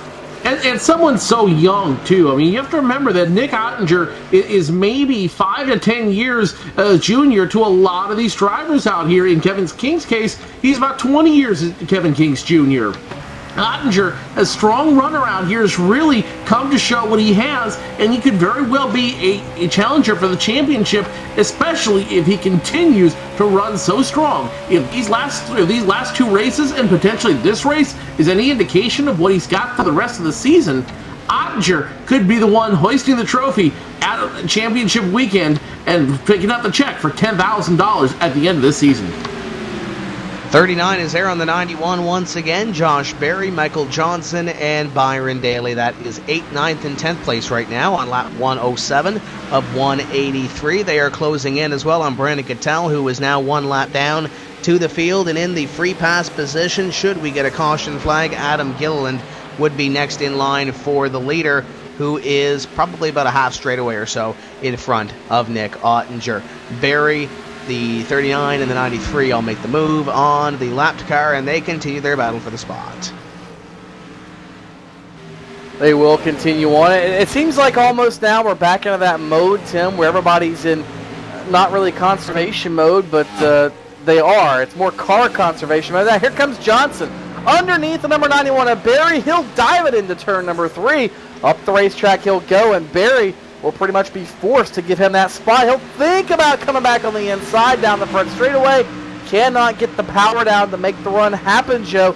And then again, 3 and 4, if you can make that car rotate and get forward drive off the bottom, you can pass a lot of race cars. The problem is, it's very difficult to do that. It is very difficult to do that, to not only get on the bottom, but to get close enough to that car in front of you to make that move, especially if you're both running that same exact line. This is where, as I said earlier, and I think you agree with me, Tony, you've got to wait for that guy in front of you to make that mistake. You've got to wait for him to overdrive. You've got to wait for him to brake a little bit too early. And when he does, you have to be ready to capitalize. That's part of the challenge of racing at Darlington. But if you can master that, you can pass anybody anywhere. You're absolutely right. Anytime you can do, if you can pass somebody like that at Darlington, you certainly can make things happen, because your margin for error here is so slim, Tim. As the leader passes the number 20 car of Danny Hansen, it seems like Nick Ottinger really doesn't have to worry a whole lot about running around those other cars except for those lap cars right now, and really banking on any mistake by the competitors that he is racing with, because it seems like he's in his own zip code right now, a second out on Ray Alfala. He just put Danny Hansen one lap down, and next up on the list is Adam Gilliland in the number 81 car in position number 24. So the 05 car looking to put one more in the rearview mirror. Gilliland hoping for a quick caution, if not now, in the next couple of laps when he does go one lap down to get the free pass. As we ride on board with Ray Alfala, and you see the gap between himself and Ottinger, who just passes Adam Gilliland and puts Gilliland one lap in the rear view mirror. Battle continues on for position number 3, but it's still Sheehan leading Lindsay, and completing your top 5 is Brad Davies. But boys, Davies has company in Michael Conti. Conti is all over the back bumper of the number 11, Tony, as they work into corner number 1. He really is, and Conti is somebody that I don't think we want to count out. He almost got caught up in a couple of incidents a little bit earlier, but car pretty much for the most part is clean, and here he is just knocking on the door of the top 5, trying to get by Brad Davies. And I think Conti, again, motivated by missing the show at Daytona, he's really not had much bad luck since. He's had a couple of off nights, Joe, but again, tonight he's right back where we expect him, up in the top 10. So Nick Ottinger, Ray Alfala, Steve Sheehan, your top 3 right now. Marcus Lindsay, Brad Davies, 4 and 5th. And then there's Brian Schoenberg, currently running in 7th in the 55 machine. He continues to run. He continues to run strong out there, as he now have a battle between the 11 of Brad Davies and the 5 of Michael Conti. Conti trying to get him the move, trying to get around him. Not happening this time by, but he is setting himself up to try to make that move around Brad Davies. As I said just a moment ago, Ryan Schoenberg in the 55 machine continues to run strong out there in the Abudo Gaming Cockpits Chevrolet out there. He continues to run where he has been all night, between 7th and 10th, and but most importantly, he's getting positions between him and points leader Tyler Hudson in 11th, the 01 machine. Four positions, or check out 3 positions between Schoenberg and Hudson now, and any advantage Schoenberg can get over Hudson puts him that much closer to being the points leader for the first time this season. Definitely making it a little bit closer. And speaking about closer, we have a battle for 3rd on our hands, and it's Sheehan and Lindsay, and add Davies and Conti to the list as well. It's 4 cars going for position number 3 is Marcus Lindsay. If you're Marcus Lindsay, you've been following Steve Sheehan, and you've had a little bit of a gap back to position number 5, but now you have the 11 car on your tail. Joe, could this be a sense of urgency coming from the number 1 of Marcus Lindsay, thinking, I need to make the move, albeit we still have 70 or so laps to go in this race, but with Marcus Lindsay now having to play defense on Davies and Conti, it's a breath of fresh air for Sheehan, because he now has 2 car lengths on the number 1, something he hasn't had in about 15 laps or so. Well, time is running out on this track, and each of these guys know it. Each of these guys know that it's only a matter of time before, number 1, they have to take 1 of 2 remaining pit stops, and number 2, before they start, they roll the checkered flag out on this track. So if you're going to make a move, you got to start positioning yourself to make that move soon. Marcus Lindsay positioned himself to make a move, it looks like, as he drops 2 positions willingly to both Michael Conti and Brad Davies. So Brad Davies will move up to 5th, Michael Conti in 6th, and Marcus Lindsay now in 7th. He's getting ready to do something here, guys, and he might actually be signifying he might be the first one to come in on under green flag. He might be the first green flag pit stop tonight. And we haven't heard a whole lot from Nim Cross down on pit road. Nim, is that something we're seeing here with Marcus Lindsay possibly conserving a little bit, and he might be the first one down on pit road soon? Oh, he may be. I think he more likely would be conserving tires right now, as this is our longest green flag we've seen tonight, and it does look like the Lindsay car is a little bit loose out there right now. So he's probably not real comfortable with his car, and he just wants to get out of the way of those 3 cars that are in a train and just tag onto the back of that train just to be in a safe spot. We're going to be coming up on pit stops here shortly in a few laps, not immediately, but in a few laps, and we'll see at that time if they'll make any adjustments on the cars that are in. 11 and 5 added for position number 4 as the 5 of Conti makes it close on Davies. He makes the inside move and picks up position number 4. Davies going to fight back here But Conti now up into position number 4 with a close call on Brad Davies in the number 11. Marcus Lindsay back there in position number 6, and as they continue to tango, Joe, it looks like Brian Schoenberg is closing in as well in position number 7. He's trying to get up here and make it a battle for position number 5. Schoenberg knows he needs to get as much space as he can between him and Tyler Hudson. He's very, very close to having that points lead. And in fact, at the beginning of this race, he was only 9 points out of first, 9 points behind Tyler Hudson. So any advantage he can get, any move he can make right now to keep that distance between him and your points leader, is that many less he has to make up in the next race. In the next race, moving forward, he needs to do everything he can to stay up front and get further on Tyler Hudson. Number 93 of Byron Daly to the inside of the 91. Josh Berry, as he picks up the spot, the 91, will try to close in again on the 93. Crossover not going to happen there. The 20 car is a lap down right now, and that is Danny Hansen. And check that, he is 5 laps behind the pace, so he is not in this battle for position. 01 of Tyler Hudson is in their position. Number 11, Cyril Nussbaum, Peter Bennett, Casey Malone, and the 75 of Landon Huffman behind the 92. Trying to make it in front of the 92, though, as he had a moment off corner number 4. The 24 also involved in this battle as well, Carson McClellan. So this is 9th all the way back to 16th, plus a lap car in here as well. 75, little bump to the number 92 to the inside he goes, and this could be tight going into corner number 3, boys. 75 on the inside of the 92. He will try to pick up the spot right here. 92 fights back on the outside line, going to get this run off corner number 4, and he will regain the spot. What a run by Casey Malone. Casey Malone just dropped the hammer there, and he really picked up some position out there, showed his car had. Landon Huffman now under fire from Carson McClellan. Carson McClellan did not have the muscle to get underneath him, so he will stay back in 16th. Landon Huffman stays in 15th, and now these guys are starting to spread out a little bit, as it looks like we got someone coming down pit road this time by. Let's see who it is. It's going to be the number 01 of Tyler Hudson. Your points leader comes down pit road, and he'll be joined by the 69 of Peter Bennett. Yeah, a number of cars heading down pit road here on lap number 125.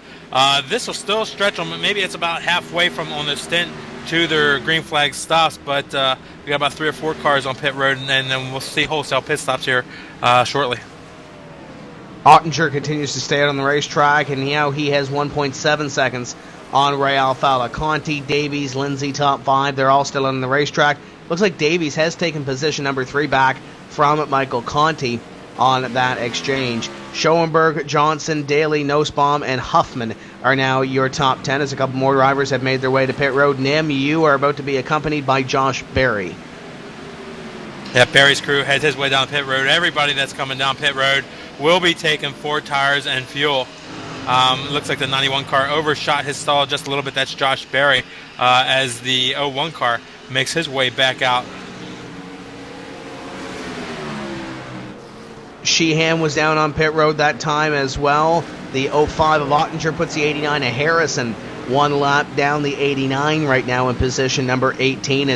Look at this, guys. Tyler Hudson's going to come up on your leader, and this is the difference of tires on this racetrack. The 05 of Ottinger's your leader. The 01 of Tyler Hudson going to make quick work of him. Pardon me, coming through. 05 may have got the wall there a little bit, but the 01 of Tyler Hudson makes quick work, and that's what tires will do at Darlington, Joe.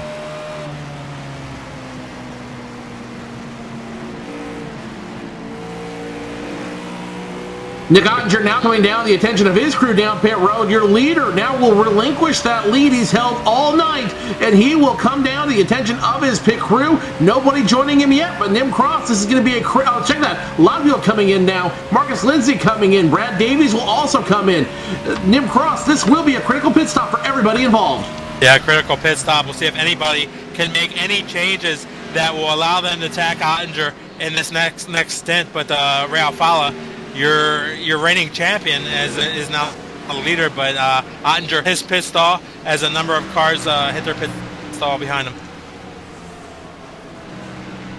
Ray Alfalla, the number 2 machine, also coming down pit road this time by. He will get the point for leading a lap out there, but his lead is very short-lived. Lewandowski and Michael Johnson coming out. Brad Davies comes out. Marcus Lindsay has 2 tires up on his car. And here comes Nick Ottinger, 4 tires and a full tank of fuel, and Ottinger back down and away. Leader currently being scored as Schoenberg in the number 55 machine. Will he come down this time? No, he's content. He's going to keep leading out here. I think this is part of his strategy to try to pick up as many points as possible. Brian Schoenberg, courageously your leader on lap 132.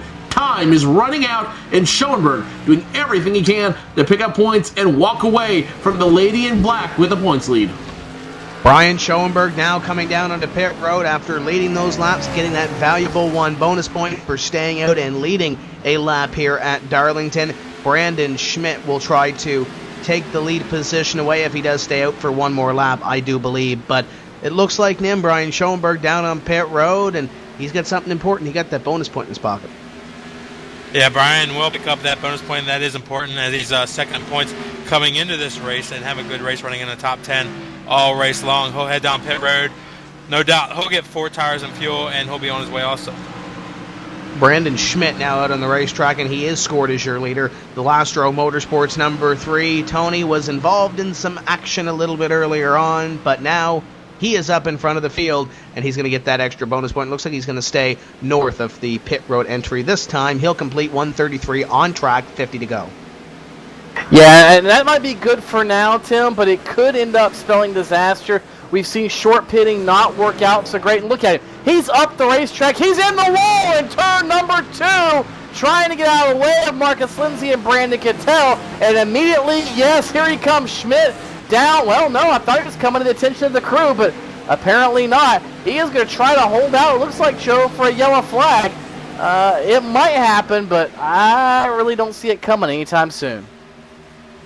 Not anytime soon so far. Marcus Lindsay picks up position. He's back on the lead lap now as he got around your leader, Brandon Schmidt. It's only a matter of time before you see a lot more guys get their laps back. 75 has to come back down pit road. Might have had something loose on his machine. We'll have to figure out what he came back down for later on in the race. Meanwhile, Brandon Schmidt continues to lead, and the number 3 machine will pick up points as it continues to run. Rob Ackley now going to get around him and get his lap back the hard way. Peter Bennett about to do the same thing as he comes up to him on turns 1 and 2. The outside lane is good enough for Peter Bennett, and Brandon Schmidt, I think his tires might be done, and he might have the damage from hitting that wall on that last time around, because he is just giving positions away like it's candy at Halloween. 3 car maybe coming in this time by, as here comes Schmidt down onto pit road, and guys, look who's going to take the lead. The guy that is the master at fuel mileage when it comes to the NASCAR iRacing.com Series World Championship, as he gets passed by Byron Daly. Jake Sturgis will go to the top of the scoring pylon, and he will get an extra bonus point here, as Daly will move underneath, and he is a lap down compared to the number 41 of Jake Sturgis. 24 Carson McClellan there as well, as it's getting close up here with your leader. Here comes Sturgis onto pit road. That was close, and I think maybe that was enough. And look at him. He nearly overshoots the pit lane here. One of the most difficult pit lanes in all of racing to get to, Joe, because it's so far down the racetrack on such a flat and tight end of the speedway. It's so easy to carry too much speed, as Sturgis will hand over the lead to Josh Lawton, and Sturgis will come in. Nim Cross is down there with the 41 machine as service continues on the iNext Chevrolet. So Josh Lawton will be your leader this time by. Landon Harrison will be second. And look who's now coming up to those guys. Nick Ottinger, the 05 machine, is third. Ray Alfalla, about 3 seconds behind him, will be second. Steve Sheehan is third and fifth. And then there's Brad Davies, Michael Connie, Marcus Lindsay, and Brian Schoenberg. And more importantly for Schoenberg, he still has 3 positions between him and points leader Tyler Hudson, plus the bonus point for leading that lap. Landon Harrison now being credited as your leader, but for how long before he passes the torch back to Nick Ottinger? Sexy Blue 89 up to the top of the scoring pylon. Landon Harrison will lead 1 lap, and he looks like he will stay out and lead 1 more lap at this point. No, he's going to come on to pit road here, as he's going to miss the commitment cone. And he's going to miss pit road altogether, so that's not going to help Landon Harrison's effort. Nick Ottinger just passed him there. He is now back. to the lead, and this will cycle through your green flag pit stops once Landon Harrison finds pit road on the apron. It's a little bit lower than where he was, Tony. I'm still trying to figure out why you're calling that race car sexy. It looks ugly. It's beat up. And now Harrison, we just talked about how hard it was to hit pit road. Case in point, Landon Harrison, whatever he might have gained, he's now lost and then some as he'll come to pit road. It looks like, four tires and fuel as he slides around on the less grippy area of the racetrack where pretty much all the sand from the sand hills here in the South Carolina area kind of likes to lie on this racetrack whenever it comes to a real day at the races here. So Ottinger, Alfala, Steve Sheehan, Brad Davies, and Michael Conti, the top 5. And then Joe, it's Marcus Lindsay, Brian Schoenberg, Peter Bennett, Michael Johnson, and Tyler Hudson, the top 10. So Nick Ottinger, who's led all but a handful of laps out here, once again inherits the lead. Ray Alfala, your 2-time champion, 2.89 seconds and dropping now. So Alfala doesn't sound 2.8 seconds doesn't sound like a whole lot, but on the track, it could mean the difference between being in the front and being in 20th. And it might as well be for Alfala. He needs to figure out what he needs to do in the next 40 laps to figure out how he's going to get back around and in front of Nick Ottinger if he doesn't want Ottinger to go 3 for 3. Steve Sheehan 3rd, Brad Davies 4th, Michael Conti in 5th, and the guy I'm watching now is Tyler Hudson. He's back in the top 10, and he looks like he's working with Johnson and Bennett. Can he have enough to get back around Schoenberg and at least try to suspend himself in front of the leaderboard? It looks like Josh Berry and Cyril Nussbaum just had a moment there, guys. Berry nearly got into the back bumper of the 99, and Nussbaum making the move on the 99 for position at number 13. So move Berry up to position 13, and looks like Nussbaum falling back here in the late stages of this race as he's got the number 92 of Casey Malone, the Gary Mercer trucking number 92 just behind him, and they battled for position, I believe, behind them. No, check the 16 of Thomas Lewandowski coming through. He is a lead lap car. He passes the number 80 and the number 22 of Rob Ackley just in front of him. Up in front, Nick Ottinger leads by 3 seconds over Ray Alfala, Steve Sheehan, Brad Davies, Mike Conti, top 5. Marcus Lindsay, Brian Schoenberg, great run for Peter Bennett after being involved in one of those cautions early. He runs in 8th, Michael J. Johnson, and Tyler Hudson, your top 10. So your point leader at this point in the race, Tony runs in position number 10, Brian Schoenberg in 7. 9 points the difference coming in. Schoenberg led a lap. I don't think Tyler Hudson did. So it's going to close it without the drop to approximately 6 points when we leave here, if it were to end now. But of course it's not, because we still have over 40 laps to go. Absolutely, Tim. It's going to tighten up the points, like you said. But I don't think Ottinger will bypass Schoenberg. I don't think, well, that might change. But I don't think as they run out, Hudson will lose the lead. But yes, that whole top 3, instead of being 20 points apart, will be about 6 points apart if they finish where they currently run. So what we thought was going to be a top 3 or 4 runaway maybe earlier, just a few weeks ago, Joe, all of a sudden now that point battle is shaping up to be a dandy. Mind you, the drop weeks are not factored in, but Nick Ottinger, if he can pull this off, 3 wins this early in the season, that makes a statement, I think. Guys, we're already 5 races in, and we've seen a lot of guys already be forced to take their drops this season. Guys like Michael Conti, who now currently running in 5th, knowing that they don't have another shot to mess up. They can't make another mistake at any point in this race in the season. They've got to go all out or go home. So they know. So a lot of guys know that time is running out. They need to do everything they can if they're going to try to make a good run this season. And especially if we start seeing a divide in points, if we see your top 3 starting to run away with it early, there is no chase in this. You got to go all out every week. You got to give your all and run a consistent season, because if you don't, you're not going to walk away with a paycheck at the end of the series. 39 looking underneath the number 69 for position number 8. That's Peter Bennett trying to hold off Michael J. Johnson. And to complete that point, guys, if you're new to this series, watching us for the first time here on the Motor Racing Network or on iRacing Live, there is no chase format in this series. It's 18 races. You have 1 drop week. You drop your worst points from the 1 of 18 weeks. So there's no chase format, no anything like that. You have to be performing every week, and you're going to have 1 week where you're going to drop off from the point battle. 39 continues to lay the pressure on the 69 to Peter Bennett, and you want to talk about recovery, Tony. Peter Bennett was involved or close to a couple of those big wrecks earlier in this race. Peter Bennett started back in 30th this evening. He is now up into position number 8. Yeah, he's done a good job to maximize his on-track activity under green, Tim. Whoa, hello, he maximizes in-wall activity right there as he and the 39 of Johnson racing hard through turns 3 and 4. Both got a little bit of a Darlington stripe, but anymore that's pretty much normal here, and he'll look like he'll pull away a little bit from Michael Johnson. So Bennett now up to 8th, and that might be where he runs for a while. It's a pretty big gap with the 7th place Brian Schoenberg, who currently runs 7th.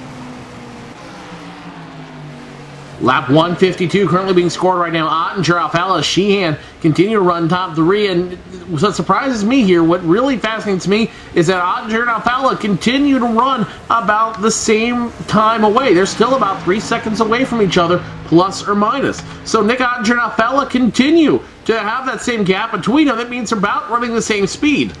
Bad news for Alfalla, because if he wants to try to get up front and challenge Ottinger, he's got to find a way to be faster than Ottinger around this track. 39 to the inside of the 69 once again. Just behind them, the 01 and the 93 are going at it for positions number 10 and 11 right now. Byron Daly wants to take away a top 10 run here. Tyler Hudson wants to protect his point lead, or as much of that point lead as he can this evening. Great run for the 93 in the middle of the corner off. Nothing that he can do here at this point. It still amazes me, though, Tim, just how much in these first 6 races now that you look at Nick Ottinger. He's gone from 0 pretty much to absolute hero the way he has run. And Alfalla, I think maybe Ray's kind of taken by surprise a little bit. I mean, I know he's had a pretty good season, Joe, or maybe not the greatest season, but he expects to run well, and I don't think he really expects to see this kind of challenge. Michael Johnson now getting a good run on lap 154. They can, and he's starting to get a good run now on that car in front of him. That's going to be the 69 of Peter Bennett. We can see a battle brewing there. Meanwhile, I'm still getting eyes on Tyler Hudson as they continue to run out there, to continue to run strong. But he needs to start moving. He doesn't have a whole lot of time left. He's running out of time. Lap 155 currently being scored, and Tim, it's about that time to do something we'd rather not do here on the broadcast. We mentioned this a little bit earlier on. Andrew Fayash III lost his father, Andy Fayash Jr., earlier in the week, and he is running a special paint scheme, running a special number here for the remainder of this season to honor his father, and his number was 157. We fall silent here on lap number 157 in memory of Andy Fayash Jr.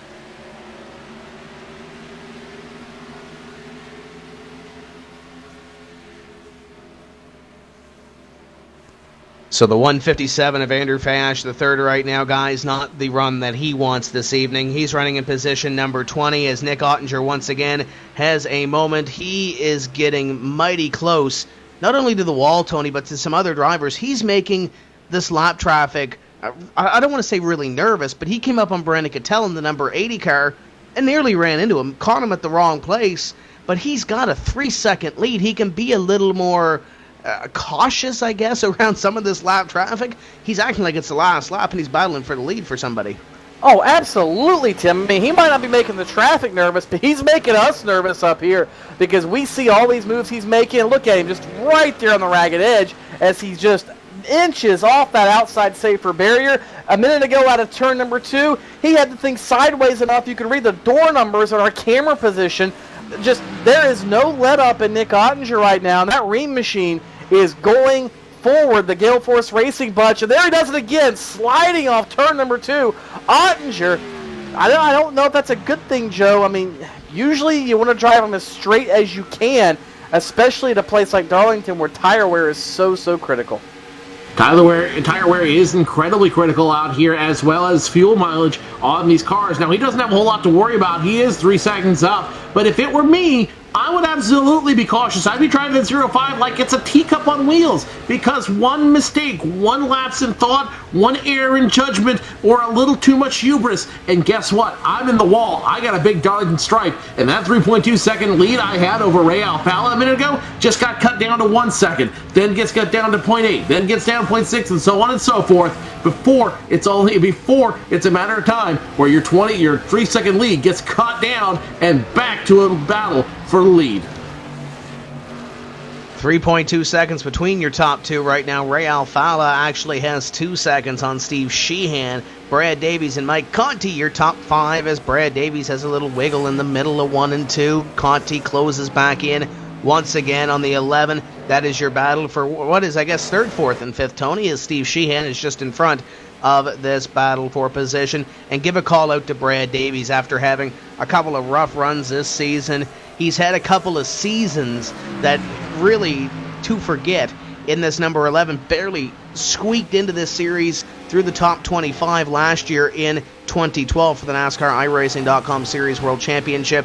But Davies right now putting up a run that we're used to seeing from Brad Davies. Top 5 runs every week. We used to see him up there in the top 5 each week. Now he's back up in the top 5, looking to gain a little bit of ground that he lost at the start of the year. Yeah, and same thing even with Steve Sheehan. He had some bad luck a week ago at Richmond. Davies had some. In fact, well, let me back up. I think the list of who had good luck at Richmond is probably shorter than the people who had bad luck at Richmond. Richmond was kind of ugly, but it's good to see guys able to pretty much take that, put it behind them, turn it around, and set their sights forward on what should be a pretty normal rest of the season. As this battle really for 3rd right now, Joe, it's one of the better ones on the racetrack, really a couple shaping up. This battle for 3rd. The battle also back for 8th, 9th, 10th, and 11th, pretty good ones as well. So in the closing laps here, guys are really starting to get after it and try to make those final advances before the checkered flag. Someone who's making a big advance right now is Byron Daly in the Parker Kligerman. Not only the car, but the virtual cockpit of Parker Kligerman moves his way up to 10th, is around Tyler Hudson. So the gap between Schoenberg and Hudson continues to grow out there. Byron Daly trying to get a top 10 win. The battle for 8th now is brewing between Peter Bennett and Michael J. Johnson. Both those guys battling back and forth. And as we look up ahead, the battle for 3rd, 4th, and 5th is brewing. As Steve Sheehan continues to hold on to it, Brad Davies now immediately on his bumper in that 11 machine, and then there's Michael Conti in the 5 machine. Each of these guys are going to keep battling back and forth. Battle back there in the 8th position is Johnson trying to get around Peter Bennett. And he makes position back there for position number 8, but the switch has really been flipped up here for 3rd, 4th, and 5th. Davies pouring on the pressure. He bobbles in the corner. Michael Conti now looking at the number 11 for position number 4. Sheehan in 3rd, trying to hold on to it. In the late stages of this race, they are falling back from Ray Alfala. It's now nearly 3 seconds between 2nd and 3rd as Sheehan tries to play defense on Brad Davies and Mike Conti. We work lap number 168 of 183. Coming down to the closing stages of this race, the next time by 15 laps to go. The battle for 3rd, 4th, and 5th heating up. Sheehan to the inside, and that's going to do it for 3rd as Brad Davies moves up to the spot. Michael Conti moves up to 4th, and Steve Sheehan may have just given up his podium run as the 5 of Mike Conti looks to the inside of Davies. Don't say that just yet, Tim. Davies got in the fence there in turn 3.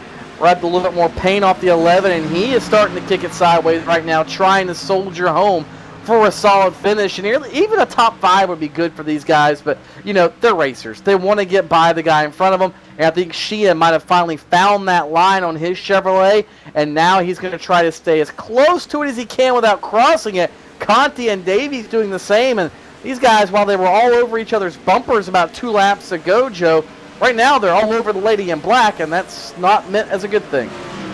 Not always a good thing, because again, one slip of the mind and you're in the wall. You've earned that Darlington stripe, and once you earn that stripe, you ain't coming back from that one most of the time. Someone who hasn't earned that stripe, though, is Ray Alfala. Mr. Two-Time continues to run out there. He's already picked up 0.3 of a second, now running 2.7 seconds behind. So Alfala might have been sandbagging a little bit out there as he's running, he might have been conserving to make a run. Now he picks up just a little bit more time again on Ottinger, still 2.7 seconds behind. It might be too little too late, but Alfala hoping to walk away with another top 5 position here tonight and continue his points run. I don't know if he's got enough to catch Nick Ottinger. Then again, I don't know if anybody to begin with had enough to catch Nick Ottinger tonight. Ottinger definitely in his own zip code right now, as Alfala 2.7 seconds behind your leader. He gained a tenth that time by, but he's going to need a little bit more than a tenth each lap if this thing stays green to the end of the race. Davies in third, Conti in fourth, Sheehan in position number 5. Closest battle on the racetrack is back here around, I believe, 39.93, and there's a car length or so between them, and now a lap car, the 40, Josh Lawton, between the 39 and the 93 right now. Peter Bennett has fallen back to position number 10 as Byron Daly tries to rally and pick up a couple of spots, but there's some lap cars here, and Daly's going to get stuck behind them. This is going to be big for Michael J. Johnson as he is going to pull away. Byron Daly is stuck between 2 lap cars, Fayash and the number 40 of Josh Lawton. It's going to let that number 39 get out a little bit more than he was before that happened, and the 69 of Peter Bennett going to close in as well. Bennett's right there all over the back bumper of the ParkerClickerman.com machine of Byron Daly, and Lawton still not able to let Daly by. I mean, he's picking a lane. He's not doing anything wrong, but Daly just having problems getting by him. And one thing you might want to remember, Josh Lawton and Tyler Hudson, who's back at 11th behind these guys, are teammates. Lawton, though, will yield the lane now to Byron Daly and to Peter Bennett, and most likely to his teammate Tyler Hudson momentarily. Hello, that was almost a disaster. As Carson McClellan trying to follow suit as well, as here comes Hudson all over Bennett in turn 3.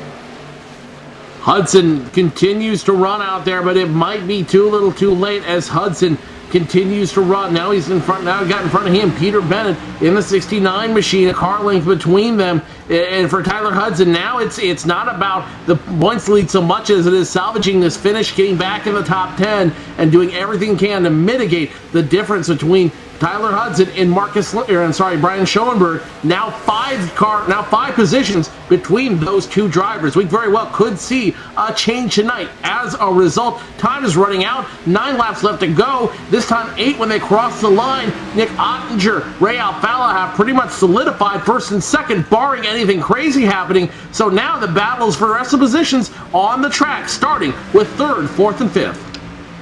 3rd, 4th, and 5th going at it for that spot, but I'm keeping my half eye on position number 10 with Peter Bennett, Tyler Hudson, Carson McClellan, Josh Berry, and the likes back there. Keep in mind, we talk about points being so close, especially with that one drop. This could be the difference with Tyler Hudson between maybe winning a championship and finishing 2nd, or finishing 4th between finishing 5th. That one extra point, that position that Peter Bennett has right now, it could boil down to something like that at the end of the season. Tony, if you're points racing and you look at that at the end of the season, you keep thinking, oh, what if, what could possibly happen? If I have to go back and change something, what would it be? Tyler Hudson's going to get up on the wheel here, I'm sure, in these last few laps and try to close in on Peter Bennett. A little bobble there in corner number 4, definitely not going to help it. You know, and Tim, that's simply why points racing sucks. I mean, I don't mean that as a slam to anybody who's going for a championship, but simply put, points racing sucks because you have to micromanage, you have to overanalyze every race, every position, and there are times you can't take chances that maybe you otherwise would, as now you see McClellan and Hudson will throw the block on him, but Joe, it's a whole different mindset when you're out here just going for race wins versus trying to race for a championship. And I think you see that between, Hudson and somebody like Ottinger and Schoenberg versus guys that are out here just gunning for W's. 5 to go at this point, and at this point, it looks like your top 5 are pretty much locked in. Heck, your top 7 are pretty much locked in unless something crazy happens, and crazier things have happened. We'll have to see how it all shakes out. Marcos Lindsay still in 7th, Brian Schoenberg in 6th, and the rest of your top 5, not too much time between them at this point. They may not be able to make it. So now battles for 8th as Michael Johnson holding off Byron Daly and company. And here comes the number 93 machine of Byron Daly around that lap 41 machine of Jake Sturgis. About 4 car lengths between the 39 and the 93. Is there enough time for a pass there? We'll have to see what happens. There's a lot of action going on here. Ottinger was just involved in some lap traffic there, Tony, with 2 laps to go in this event. Alfala, Davies, Conti, Sheehan, looks like these top 5 spots are pretty much sealed up.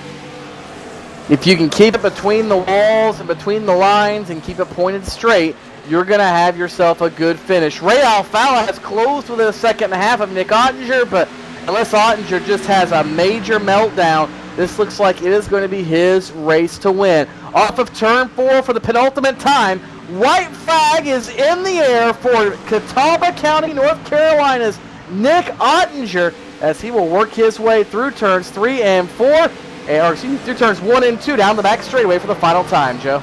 And a true son of the Carolinas, Ottinger would absolutely love to win in the southern half of his home state. The problem's now with the 99 and company. 99 now wrecking down to the field. That's going to be Cyril Nussbaum and company. It looks like they're having some trouble out there. It doesn't matter, though. The win has happened. It's going to go to your winner, Nick Ottinger, the 05 machine.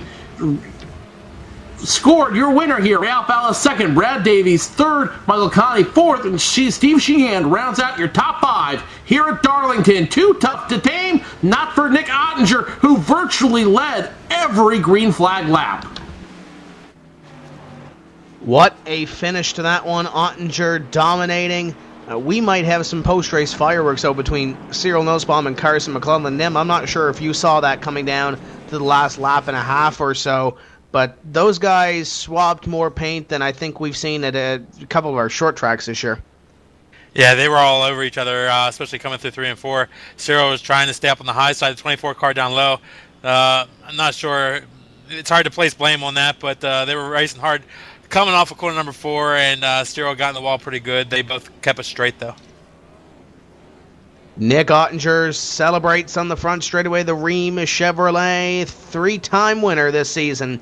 And we begin with the Darlington post-race show coming up in just a few moments' time. We'll talk to your top 5 finishers after this. Ottinger, your winner for the 3rd time this season in the NASCAR iRacing.com Series World Championship.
Welcome back to round number 6 of the NASCAR iRacing.com Series World Championship. Your winner this evening is Nick Ottinger. Ray Alfala comes home in second. Brad Davies' recovery effort after the start of his season finishes in position number 3.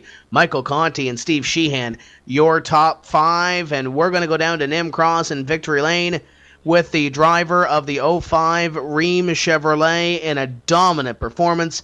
Here this evening, Nick Ottinger pulls into Victory Lane, and Nim Cross is awaiting his arrival. Yeah, we're trying to get Nick down, get to Nick Ottinger. He should be here in a second.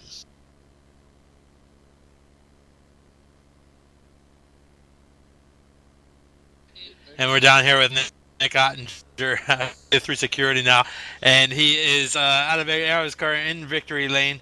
Nick, dominant run here at Darlington today. Tell us about it. It was easier starting out front. I hit my personal best during the Q session, and I don't know how, but I mean I was almost by a tenth of a second. I hit my best lap there.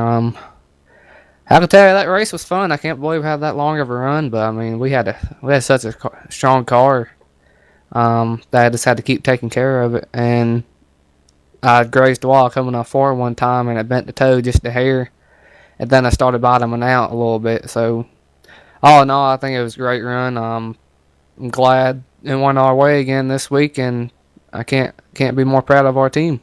Yep, pole led 173 laps of the 183, so only 10 laps that you didn't lead, and pretty dominant performance out there. Was it set up, or what was it that made it happen for you? A lot of it's track position. This track is so demanding to what line you run, and depending on where you restart and everything. But to get in line, it's so demanding what line you're running. It's a tough track to keep going. Yeah, I'm sure everyone else was tired. It's so demanding. The track is one of the either a favorite for a driver or one of the worst for his driver. How's the track rate with you?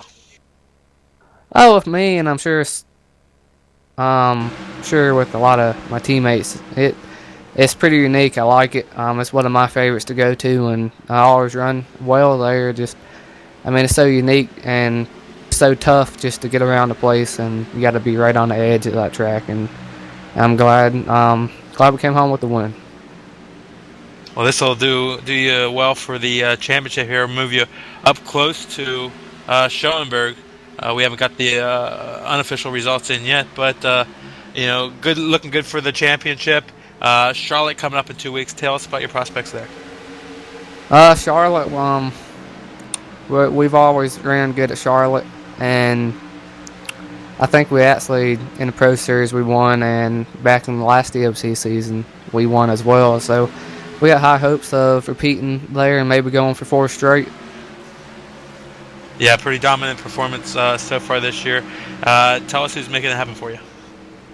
I can't do nothing without teammates. We got all of my Gale Force Racing teammates. Matt Holden, his crew chiefing for me. Peter Fisher, Dale Meyer spotting, and just everyone. Michael Johnson, Matt Booth, who helped on the setup this week. And gotta thank all my sponsors. Ream, they're one of the biggest supporters of mine. Gale Force Suspension Management, I want to thank Kale Gale and Bubba Gale for sponsoring the team and all that. And gotta thank NASCAR Hall of Fame, Jeff Addison, Rude, Lane, Sim Products, Richard Falkenberg.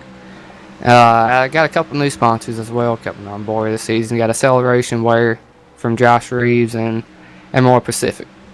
It was a hard-fought effort. Just went our way again this week. Well, it looks like the top 3 positions will be unofficially separated by 3 points. So there you have it, your Claremont, North Carolina driver from Gale Force Sim Racing.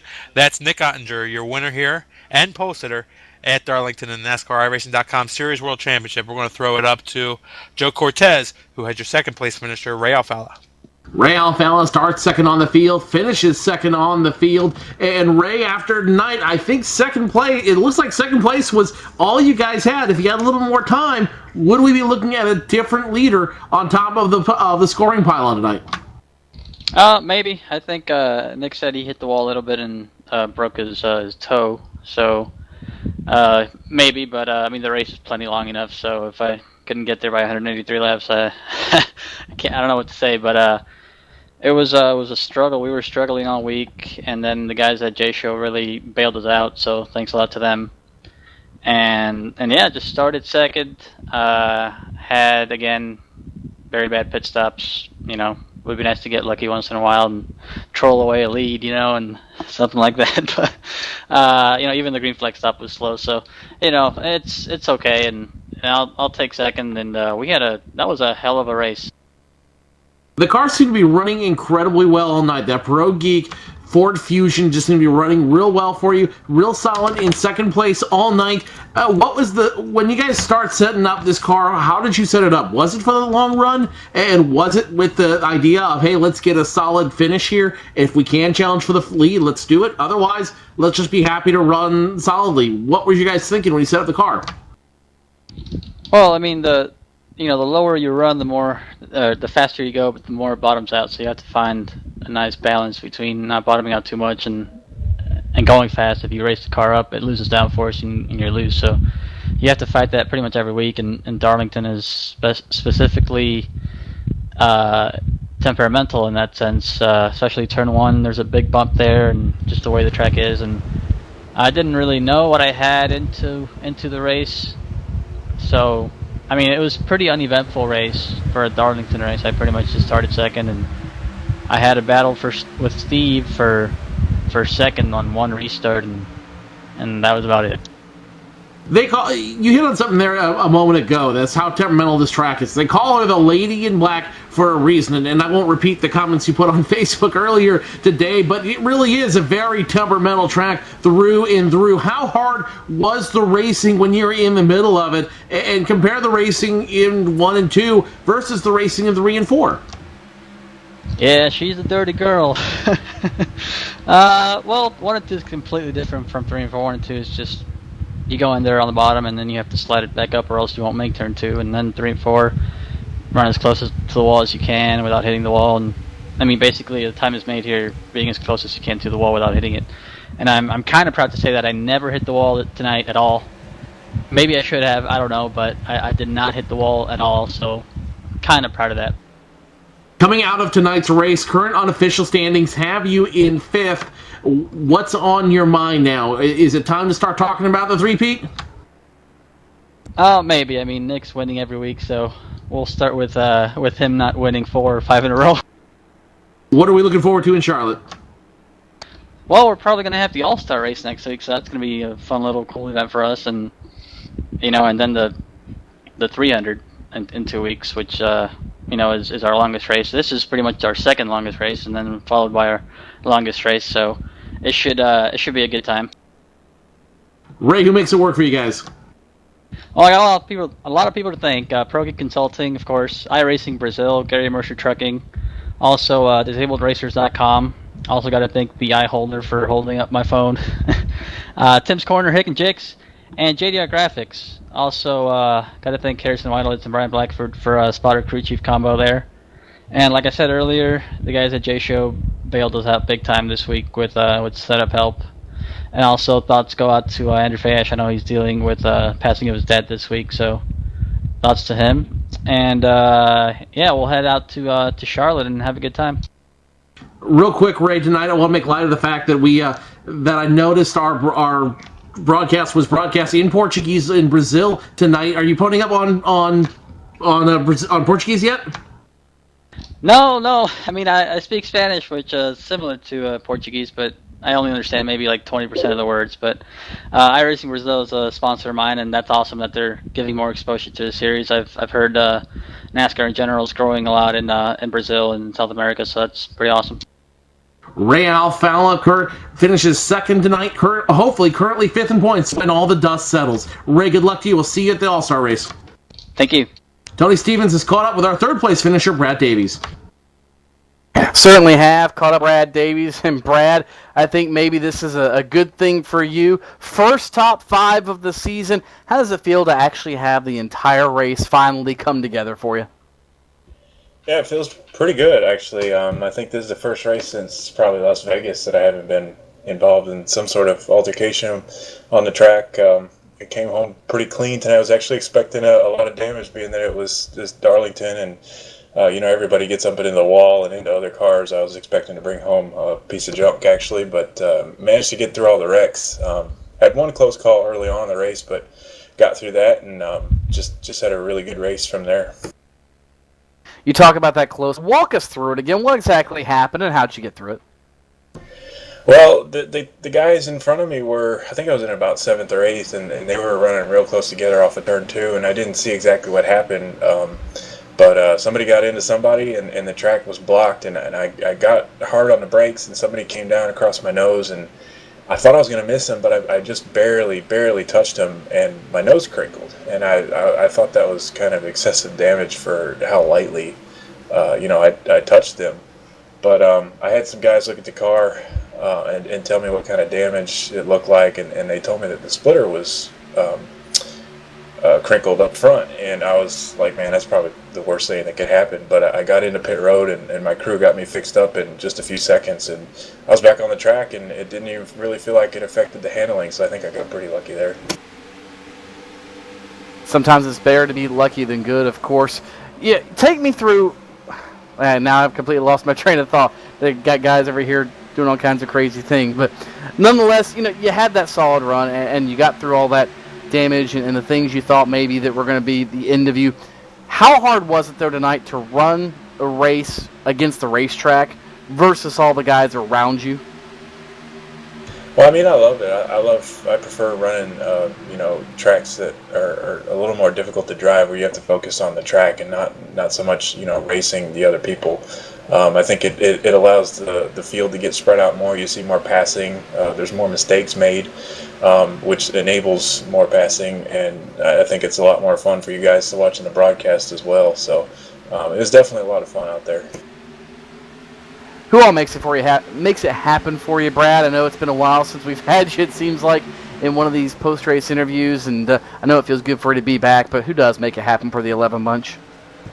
Well, obviously iRacing makes it happen for everybody. You guys make it happen for us on the broadcast, so I got to send a shout-out to you guys as well, and of course the guys back at the drill aisle who help out with setups every week. It's a team effort, and we put together, a pretty good effort this week, so thanks to all those guys. Brad Davies finishes 3rd here tonight on the podium for the first time in, quite a while, and the first time this season in the NASCAR iRacing.com Series World Championship. And I do believe that Tim Terry has snookered, I shouldn't say snookered, but grabbed a hold of our 4th place finisher. And he had a lot of cars to pass this evening. Mike Conti comes from position number 43 all the way up to position number 4 at the end of the race. Talk about how you went from the rear of the field to 4th place, battling with Brad Davies at the end there for 3rd. Yeah, Tim, it was hard. Screwed up qualifying. I knew I was locked in, so I figured I'd go for the pole and try to best next time, and had it going into 3 on both laps, and grazed the wall a little bit, got a 0x, and that was the end of that. So, once I knew that I was starting in the back, I just figured that I'd ride back there, take my time, let everything play out, and that's pretty much exactly what I did. We had that first caution.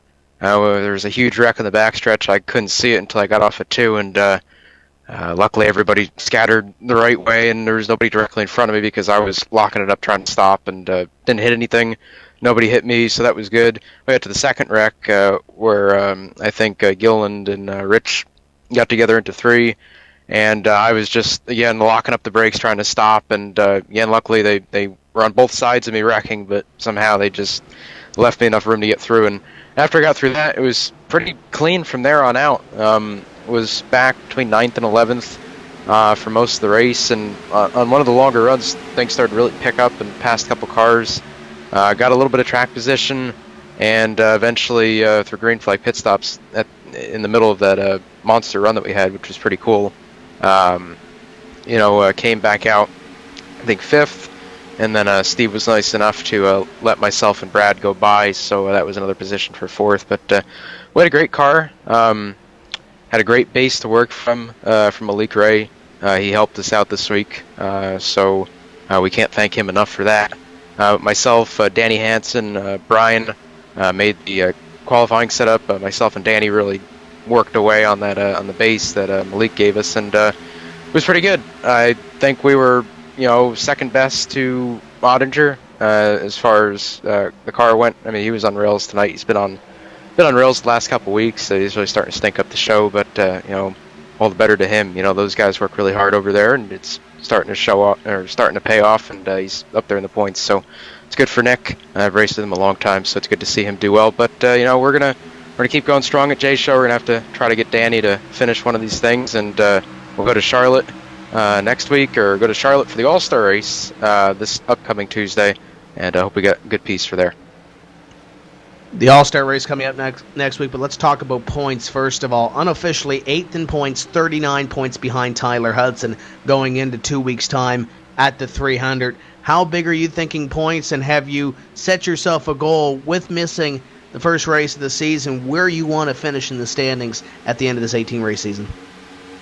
Well, I can't say I don't want to win the championship. I mean, after finishing second last year, I see no reason that I can't do one better. I came into the season shooting for that goal. I think I have the experience. I think I've been doing this long enough now, and I think I've got a great team around me to make that happen. And we're running really well. Last week at Richmond, if things would have worked out a little bit differently, could have possibly had 20 extra points right there with that win compared to wherever I finished back in 18th. You figure 20 points added to that 39 deficit will only be 19 back. So, what it could have, should have, it's, you never know what's going to happen in racing. It's completely unpredictable. So, we took that. We came in here. I screwed up qualifying. That was not the setup's fault. It was all me. And luckily got a good finish out of it. So, I like Charlotte. Always run pretty decent there. Hopefully we'll get the car just as good as it was tonight, maybe a little bit better. And, we'll compete with Nick and Ray and everybody for the win. All-Star race next week, do we see a more aggressive Mike Conti than we would before with no points on the line? I don't know. I mean, I'm a pretty laid-back person. I mean, I find when I start driving aggressively, I start making mistakes. But, I don't know. I've never been in an All-Star race before. This is the first time the series has ever had one. So, thanks to Ray for organizing that, putting that together. But we'll see. I don't know. It's going to be cool, though. There's going to be a lot of prestige from it, a lot of bragging rights coming out of it. So, tell you what, I mean, if I got a good car, you better believe it that I'll go up there and try to get the win. But, not gonna wreck anyone for it or, do anything too stupid. But, it'll be a great race either way. I mean, we got a lot of good drivers, a lot of fast people are going to be in it. The best are going to be in that. So, it's going to be a really tight field, and we'll just see how that plays out. But it should definitely be fun. You mentioned the teammates. Who else is on the race car each week? Main Performance PC, Michael Main, came on this year, and haven't really been getting the finishes that I would have liked for them. So this week in Phoenix, definitely great to get them some good TV time running up front. So Main Performance PC, the RCRL, great league on the iRacing service. They have a series for trucks, Nationwide Cup. They have a Pro Caliber series now that a couple of us are competing in or are going to start competing in, so that's a pretty cool series to be in. At Jeremy Lukaszka on Twitter, the Bethwood, CB Photography, and JDR Graphics for making my cars. And before I sign off, just want to send my condolences to Andrew Fayash. I know he lost his dad this week. I lost my grandmother about 4 months ago, and I know how hard that can be when you lose a close family member that you spent a lot of time with, you love them dearly, and then they're there 1 second, and you blink your eyes, and they're gone. So it was nice to see that iRacing did all that they did for him with the number and everything else. So Andrew Fayash, he's a good guy. He's been in the series for a long time, one of the veterans of the series, and I like him very much, and I hope that he does all right in the coming months, coping with his loss. But on a brighter note, thanks to you guys at PSR TV for putting this on every week. Tim, Joe, Tony, Matt Thomas, everybody behind the scenes that puts this on. I know how much work goes into this after doing the ETV stuff with you, Tim, for the Pro Series. So cool to be able to be on the computer on a webcast every other week. And like I said, J-Show car should be pretty strong at Charlotte next week, so I'm looking forward to that. Watch for that 5 car to be strong at Charlotte. Mike Conti comes home with position number 4 this week. Nimcross has caught up with Steve Sheehan. Down here with Drill Owl driver Steve Sheehan from Schenectady, New York. Steve, tell us about your race. Hey guys, it was actually uneventful for once. It's kind of nice to be here. Being an inconsistent driver, it's really nice to be here finally, and I really had a solid race. I started 5th. Didn't have too much practice this week. I kind of cruised around the top 5 for most of the night. I short pit when we had that green flag pit stop. And, I let Brad and Mike go late in the race because there's no sense in holding those guys up. And it's just really nice to get a solid top 5 and be able to do these interviews after the race for the first time in what seems like a while this season. So it was pretty uneventful. I did hit the wall probably more than anybody else tonight, but that just goes to show you how much seat time you really have to put in to get smooth with these tracks. And I definitely, anybody that was driving around me could tell that I didn't put enough seat time in. Well, this finish probably moved you up in the top 5. So what are your prospects for the championship? Well, we have some really, really strong runners. I think Nick's performance the past few weeks really speaks for itself, and I think he's really put himself. He is the obvious front runner. Top contender right now for the title, and he's going to be really, really tough to beat.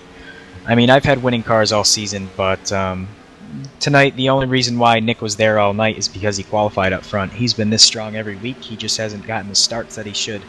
And tonight he qualified on the pole and he led for the majority of the race, and it really could have looked like that for a lot of races so far this season if he would have qualified where he did tonight. So, and then you have Ray and Mike, of course, and I think the guys I just named, they're going to be very, very difficult to beat. I think I am good enough to beat them, and I think if I can actually just screw my head on straight and actually get the finishes I really think I can each week, I would already be, and I can be, a contender for the points title. So I'm looking to go for it. I mean, all I have to do is have these types of races each week, and I'd be right in the thick of things. But as Mike said a little bit ago, coulda, woulda, shoulda, and it's racing, and I just have to get the finishes I deserve, basically.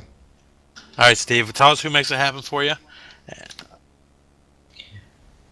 Well, I do have some sponsors. I do not have Upstate Racing Show on the hood this week. I've had them for the past couple weeks. Upstate Racing Show, Mustang Creek Collectibles, iRacing Memes. You guys got to go to that Facebook. It's hilarious. And Lane Sim Products. You can Google each one of those. Definitely check out some of those. And, of course, JD Laird and JDR Paint Schemes.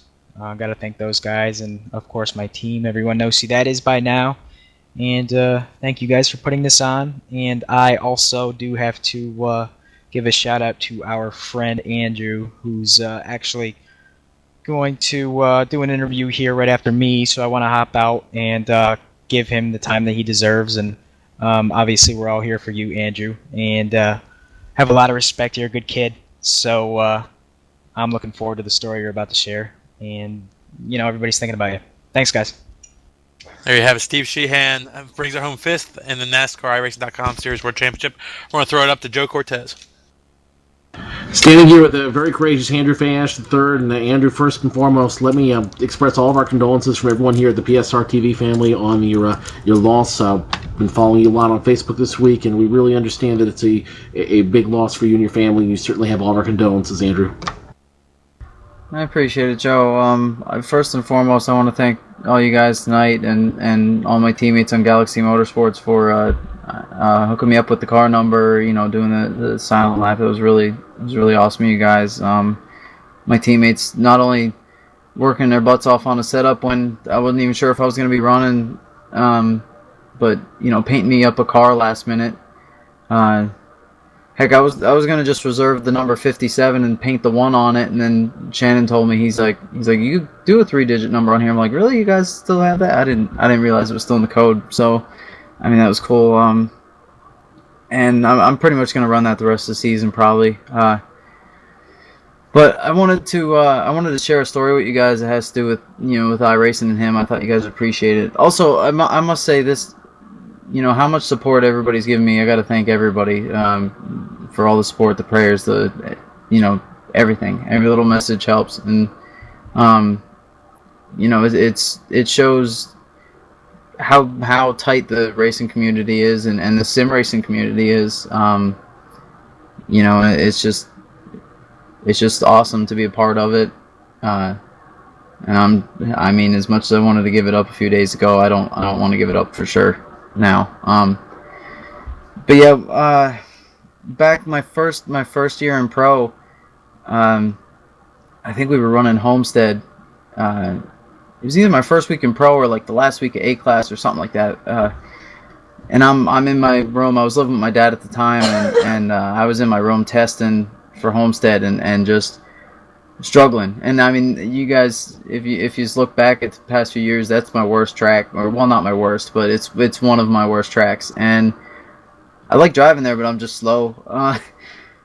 And anyway, I'm testing away, and my dad comes home from work, and he came in the room and said, "You got some mail, blah blah." And he saw I was testing. I'm like, yeah, I'll be out in the garage in a few minutes. I just want to finish testing. And he sat down with me. He said, he's never touched a computer. Well, I mean, he's touched a computer, but he barely knows how to turn one on and barely knows how to fire up his email, and that's really about all he knows with a computer. And I never got him to try the simulator. I tried, but he's like, nah, I'll stick to what I know. But he sat down with me and he watched me practice just out of curiosity, and I ran about, I don't know, I did like a 10-lap run or something when he was sitting there, and he said, "I'm gonna tell you what I think is wrong with the car and with your driving." And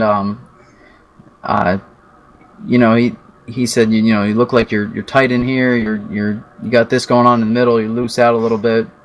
And I said, that's exactly what's wrong with it. But I've been trying different things, and I haven't been able to figure out how to fix it.